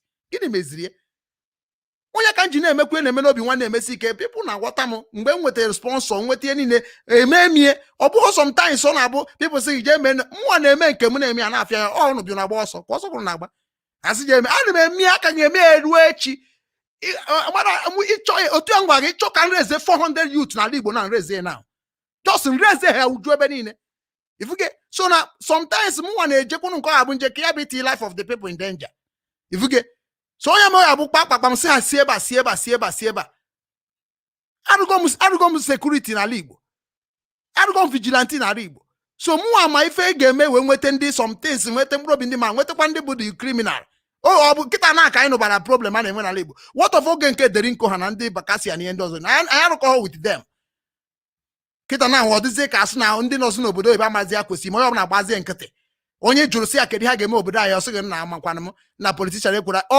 politishan one ka ha dị unu agaghị eji wepụta onye ọbụla je na youth village otu Ike Ekweremadu bụ onye village ọkwa nata village youth village gasị enwe ka ọ bụ na ikwetara ihe anyị na-eme nwa na ịnatakwana ebe a na ọ na-Abuja simple as ABCD ọ bụghị onye like otu anọ kịta enwe m ike ije na-agwa abalị ibe si aga jajajaja ọ maka na political talk anyị na-emecha ihe ebe o political talk ijide m sị political talk so na ya na-eme political talk but aga na the way original way omenala way on that Abia state kwesịrị na-apịawa abalị ibe azụ not ndị anybody ifuge mụnwa kwesịrị na-apịawa Ekweremadu azụ asonye Enugu ifuge so ndị anyị na anyị nwecha ebe ha si pụta so why can't us go to there mee meeting ụmụnna n'isi ha ifuru na nwere lot of things ya dị eme so onye ọbụla kunye ọba hụrụ ịbịa na social media na-achọ ịkọ onye ọnụ ị na-support Nnamdi Kanu ị na-support IPOB ị na-support this one so my brother the question is Sarambo the way I get see me politician agaghị abịa maka na anyị chọrọ ịna politician gị nwa bụ politician maka na nsị nkịta onye na-support ị ga-atụrụ maka ofu onye ị na-ana support mmadụ onye mere ndị ama Jehova ji sị gị na ha na-eme politics kedu ya ji sị na ha na-eme politics ha chọghị support anybody Russia will say get out from my country you must support one person man ebe onye ala ifuge kedu ya Russia ji sị ama Jehova don't come to my country maka ama Jehova conquer Russia niile ọtụmanyị maka oge eme na mmadụ ada support mmadụ so gịnị ka ị chọ ka anyị na-eme maka na ndị a na-support ndị na-take law ifuge so n'otu akịta anyị na ọkịta na-support mmadụ so onye ka ị na-support isi kịta na Nnamdi Kanu ka ị na-support then Nnamdi Kanu support ESN na kịta nsị kịta na ke structure of ESN nwa Chineke bụ eze nsị ke structure ESN kịta ị gaghị akwute nwe you no go fit talk am ha ị ga-ekwu na anọ na bush ka anọ na ha na-echekwa ndị Fulani ọkwa ị ga-ekwu na structure ESN so included inside ọkwa m na mgbe onye ndu na-ekwu o ji sị gị na very soon they will come inside ka ha finish go na bush if you get na-ege ntị ihe onye ndu na-ekwu maka na iwu na-eme bụ na onye ndu nyecha position nyecha ndị ga-enye ọrụ like onye coordinator na fọk up na agba ya nkịtị onye position na fọk up na agba ya nkịtị ihe niile bụ onye isi ga-apụta ebe ya chụpụ onye ahụ pụta bịa mere onye ihe ya nonsense na gị nwa ga na-ada aja na-ama ihe kedu ihe o kwuru maka ya na ile of onye ndu anyị kedu ihe o kwuru maka ya kedu onye ọ hanyere ESN n'aka wee pụọ eme ya so ihe ndị a niile bụ ọ bụrụ na pụtara na-achọkwu gbuo some people na o nwere some certain things m nwa defend mgbe m na-eme ihe mgbe m na-control my people na IPOB maka kịta na onwe ọzọ onye na-control maka onye ọbụla bụzi onye eze na be now o nwere ihe bụ ị na-amadị ihe ọ sịghị kedu ihe iji eme ihe a bụ ihe sakata n'ọnụ almost how many years na-agwafa na ihe ji eme na ihe ji eme na ihe ji eme mgbe a na ego motridus na ihe ji eme na ihe ji eme na ihe anyị ihe ji eme na-egosi ha na eji take care of radio eji take care of television eji take care of satellite eji take ifri ya ị na-akọwara ha na-afụkwu ya nsị ya je lọgụọ nka ka efi eji ego ga-eme lọgụọ nka ka eji ego ga-eme lọgụọ nka ka ifuge na ego na-enye international lawyer na-ekwe na ihe niile abụkwa ego ọkwe ma nke Korea na-eri anyị ifune iwere ihe dị ona na-enyekwa ha instances ọkwa ka ji love them follow them then because ị ga-enye ya people fat and figure before they believe you onye Igbo ka ị na-abụ ịjọkọta bịakwa ka atịarị ya ịma nke ọma ha achịghị ọchị wa ifuge because onye ọbụla feel that na ọka mma na ya nwetara rie by himself nwụrụ onwe nwere uru ọnwụrụ nwere na-ekwukwara ya ọzọ o nwere ndị Igbo ekechigo obi ha before ha na-ewere ego inye gị ha ga-amebe ego ha na-eje so na ọ bụ na anyị chere na-egwu onwe anyị eziokwu ihe anyị ga na-eme kịta na-agwa ndị DOS kedu ndị bụ ndị na-echekwa ESN ọ dị anyị n'aka nwanne gị nwa bụ onye youth nọ n'ala Igbo na ọbara uru na-eme ihe na-eme without ịmaga ebe na-eje ifuge so because otu onye ndu anyị anọghị anyị ga-echebezi onye ndu anyị before pụta before anyị secure our land chekwa ya ọfụma o check some things na-eme ndị mmadụ divide go many things na-eche ịmana onwe ndị nọ na-eche nọ na ọ bụ na onwe ha n'aka Nnamdi Kanu si bata ewere a lot of things dị against him ana gị nwe man defend nwe onye mag n'ụwa ana nwe nkụ ga-abụ gbajuo dọrọ otu anyị nwanne nwaanyị na-ajụzi onwe anyị what is going on fuge mgbe ahụ ọ dakwana ihe ndị Igbo na-ekwu ndị Igbo na ọ bụrụ Igbo ndị Igbo na-ekwu eri hey ọtachaghị afọ n'ezie ha na-ekwu because na gị nwanne nwoge na ọkịta ị nwere ike ịbịa mara ha ga-eme ngwa sọsị unu ọgba ataki onye na-ataki kedu ihe na-arụ karịrị ihe onye ahụ na-ataki na-arụ because unu ada arụ ọrụ unu ada akpọ unu ada connect home onye nke na-agbazi mbọ na-akpọ na connect home na ada against him I don't understand ọ bụghị otu anyị adịghị like this so nna ya unu na ọ bụrụ that na anyị chere na ga-apụta we tinye ọnụ jụba question ghọtago that na ESN na kedu structure kedu ebe ha na-eje kedu ebe ha nọ kịta ha meni ihe nidiri mmadụ ma ihe nidiri mmadụ mgbe onye ndu ICC chere na ihe nidiri ozu mmadụ nwere reason o ji kwuo on the air maka unu chari na-ewezi okwu onye ndu anyị wee na-ekwu even ma ndị ga-akọpịrị mgbe Nnamdi Kanu sịrị ya je na-share ihe onye a na-eme je na-post onye a recommended page a unu chari na-ejizie na attack na-emezi maka unu na-eme blackmail ka ọ bụ na ahụ n'okwuru okwu maka na mgbe o ji si go to the listing go and listing asari dokobo mana mgbe o kwuru onye ọnụ na-ege ntị mgbe ọ pụtara from Israel fige unwe page ọkọ recommend cha mechikwa condemn onye so na anyị nwa ma ihe oja condemn page and so many page emebe gị oja condemn the page ngwa wee ga condemn zie anọ ndị otu ye kita condemn we ndị principal officers ndị na-esuye ndị DOS condemn we asị na why eji condemn on Nnamdi Kanu but Nnamdi Kanu is like a president of Nigeria which is president of Nigeria with cabinet ya na-eme ka they decide on his own unu chefuzie maka ihe unu na-eme bụ n'obodo na-akọ nke unu like rig efevo ndị unu na ha na-eme ka ihe na-awa anọ problem ka unu akọsoro onwe unu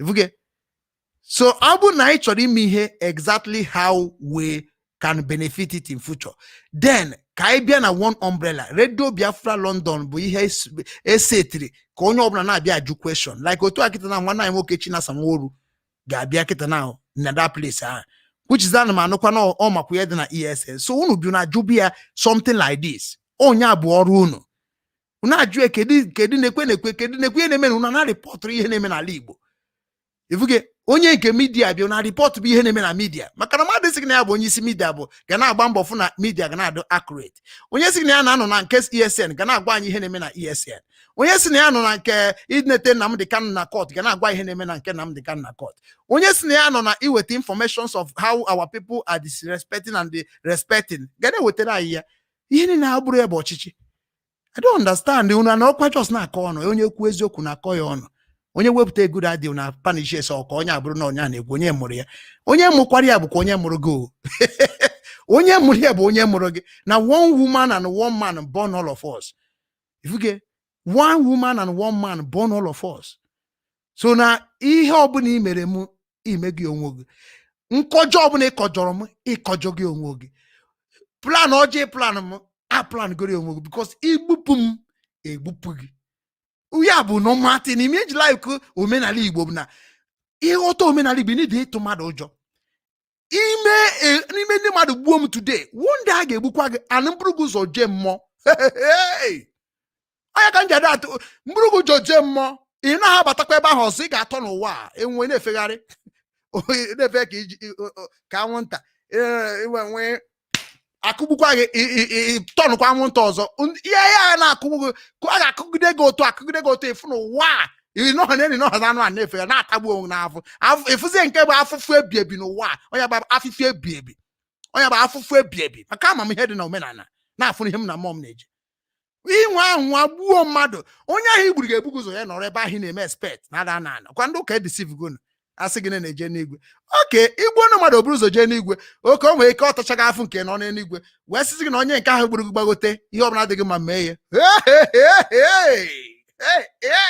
so na ihe ọ bụrụ na-eme n'ụwa wara mata amata na omenala Igbo bụ ya ma chịkọrọ ihe niile you can plan evil on me whereby na ibro nne m ibro nna m whereby na ide enyere m aka whereby ide take care of my son ide take care of my family and he want me to do what I don't know what you are doing. It is rubbish ka ọ bụ na anwụ onye ka eji akpọ abịa agbakọta aka nyụwa mmiri ọgbọ ofu ọ bụrụ ya bụ omenala Igbo you can't do alone one tree cannot make a forest a na-enye unu knowledge nada anara ka anyị ma na ihe anyị na-eme set a panel of what you are doing isiri ka m eme na nke udo mụnwa anaghị azọ post nwanne post niile na-abụ abụ na IPOB abụchago m ihe so eme abụbeghị bụ ịbụ Nnamdi Kanu nwere ihe ọzọ kedu ihe m nidiziri again na post IPOB nwere ihe nidiri ndị anụmụ achọghị isi na IPOB pụọ baa n'ebe ọzọ maka ọmụnwa bụ indigenous people of Biafra number one person one citizen abụ number one a very very honest citizen of Biafra ifre so ndị ọbụla na-azọ ọzọ bụ ihe nọsị n'ime bụ anọ m ka advisor ifuge anyị nwa bụ ndị advisor anyị gwa gị na ebi ejije onye ukwu bata ọjụọ na kedu ka anyị si mezi nke anyị ka anyị si chido oge nke anyị ifuge anyị agwanụ ka anyị si chie ka anyị si win certificate anyị dọ here ifuge so anyị agwanụ gị isori mana isi na ya abịa gee ntị wit ndị eda gị ndị ga-enye gị ndụmọdụ ike ịbụ na-eje mgbe oge ga-eru ịbịakwara akụkụ ya sị gị get out ekene m unu na ndị obodo ndị ọma unu mbụ Igbo unu dị too much unu dị too much ndị a na-apụta ọfụrụ ihe m ga-agwakwa unu anyị hụkwa unu peji si niile anya ahụ unu n'anya ọ bụrụ ọkwa unu chere bụ ihe na-eme ga-eme ụfọdụ ga-asị gị na Nnamdi Kanu pụta na ọ ga-aghọta ọma nghọtakwa hụrụ agbakwa onye dị ya ọma nghọtakwa na-apịa ọkwa azụ ana ọpịawa azụ obi gị na-agwa gị na ọpịawa gị azụ na ndị a niile followers ga-enye aka wee speak ndị anyị na-efolosi anyị anyị nwa bụ ndị folo tete ga-agwa gị eziokwu listen to Obinwannem m onye ka njikpọ omume Obinwannem m I'm only person ga na-agwa gị eziokwu ịchọ ka m buje gị n'ebe ahụ anaghị ebuje mmadụ mbuje gị n'elu mgbago DOS buru gị buje mana ịnọkọta na-abịa na-asị na dị ịmakwana ịkọtọ DOS ịkọtọgo m ya nwere ike menyenwu DOS advice erugo m level inye ha advice ifuge because ha nwana ụha m onye mbụ so na m nwee nidiri ịbịa ime ihe na-emetụta my family ọ na-emetụta m nwa mma ha abịakwa jụọ ọ dịkwa mma isi na ọdụm ịkpọ m sị m na ọdụm masị gị oke like ka a si emekwa si n'udo ọdị ebe nkwụ ka nkwụ anyị nwụghị iyi na ya nwụghị iyi mana onye ọbụla na-agba mbọ na side nke gba mbọ na ọ dị simple as ABCD like ihe na-ebata n'obi nwanne many people bata sị ga akpọs na Nnamdi Kanu hapụ Biafra ka anyị jebe ka ọ bụrụ foundation ka anyị were ọ bụrụ nke ị na-eje bụzadrọ ị na-aga n'ụzọ kịta na anwụrụ ofu onye Obinwannem kedu onye ga-ekwu eti mgbe njekwa na lọya Naijiria ị na-agbakwuna na mmanụ na-erizinkwu ihe ọfụma onye ma eji sị gị na onye ọbụla bụ Obinwannem ihe enye anyị information gị nye anyị everything nye anyị foto nye anyị ma ụmụ gị nye anyị ma date of birth nye anyị ebe ị nọ nye anyị ọla mere ma amụrụ onye ihe mere maka m ga-esi wee jebe ije and bifi na-eme ekumuvi jee ma na igwe ndị obodo unu nakwa ya na-eme ọ na-abụ na-eme ka mara ebe mesi wee jebe ije ịma na ndị be anyị dị too smart ma ndị na-eche m ka ati ya ka ha bịa were m wee kpaa ego kidnap bro ofu onye Obinwannem wee sị na ya na-eme ti isi ebe a ka ị mara ọ na-eme ifuke so na onye rụkọ wit ndị obodo emekwuo gị enye gị aka ịba na sistem nwa nọ na-atọ ihe nji achọ ọchị maka na ama m na mmiri ndị pụrụ atịchaga onwe ihe ị ga-eme nwe ohi yere ahụ ụra enweghị ebe isi eji ijere IPOB asị gị get out ijere omenala Igbo asị gị get out ije na ndị eze asị gị get out ibi Nigeria you are making noise asị gị get out maka eregister gom everywhere na-echezi ka unu ati ya nwa njakara na anywhere wee bọọ unu ka ọbọnwụ dọ isi unu everywhere maka unu laikere bụ onye welite obere isi agba ha aja n'okwu na ekiri mgbe ka maka dat dele ma ha momodu media jee kpọọ ya ka o kwupụta okwukwa maka Nnamdi Kanu jee kpọọ ya ka okwukwa maka Nnamdi Kanu ifuru ha ke maka secret open I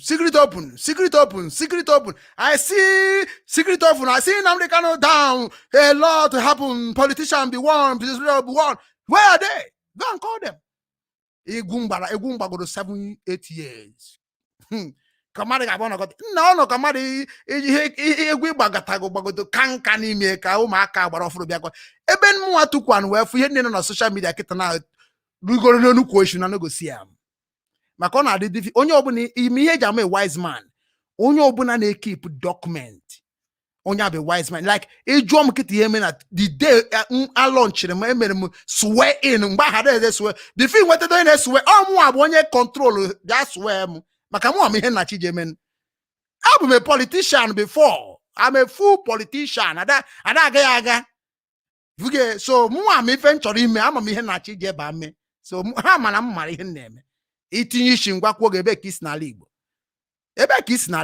ọ bụ ịnọ n'obodo oyibo bụ ịnọchi ya anata na ebe ka isi n'ala Igbo adịm eme mkpọtụ n'obodo oyibo ebe m nwere mmadụ n'ala Igbo ebe ka isi n'ala Igbo ọ ihe m chọrọ ịma that is why I'm na information ebe ka isi n'ala Igbo that is what I want to know ọ bụrụ ịpụta na social media na-eme ịsọpọtọ peji nke sọpọtọ peji onye m bịara ebe ime ana m agwa gị na mmadụ niile ka nabanụ nọ nke taga nke chụrụ na-eme support page support follow me ichi dị 10 follow me bụ onwe ihe gbasara m no ifolocha ndị anyị niile follow mgbe oge ga-eru ị ga-afụkọ na otu ha si wee follow ka anyị ga-esi narie edelitiri Trump ihe na-efolo Trump bụ ọ baa ihe na ihe na-eso 20-something thousand followers 30,000 followers a na-egbusi ya n'Instagram a na-egbusi ya na Facebook one touch delete everything gbasara Trump gwam o nwere ihe o menwuru Obuzegi nwane nwa shike nwa nshi nwa mba nshi na nwebedi ihe mana ihe na-eme na social media. Ama ha law of media.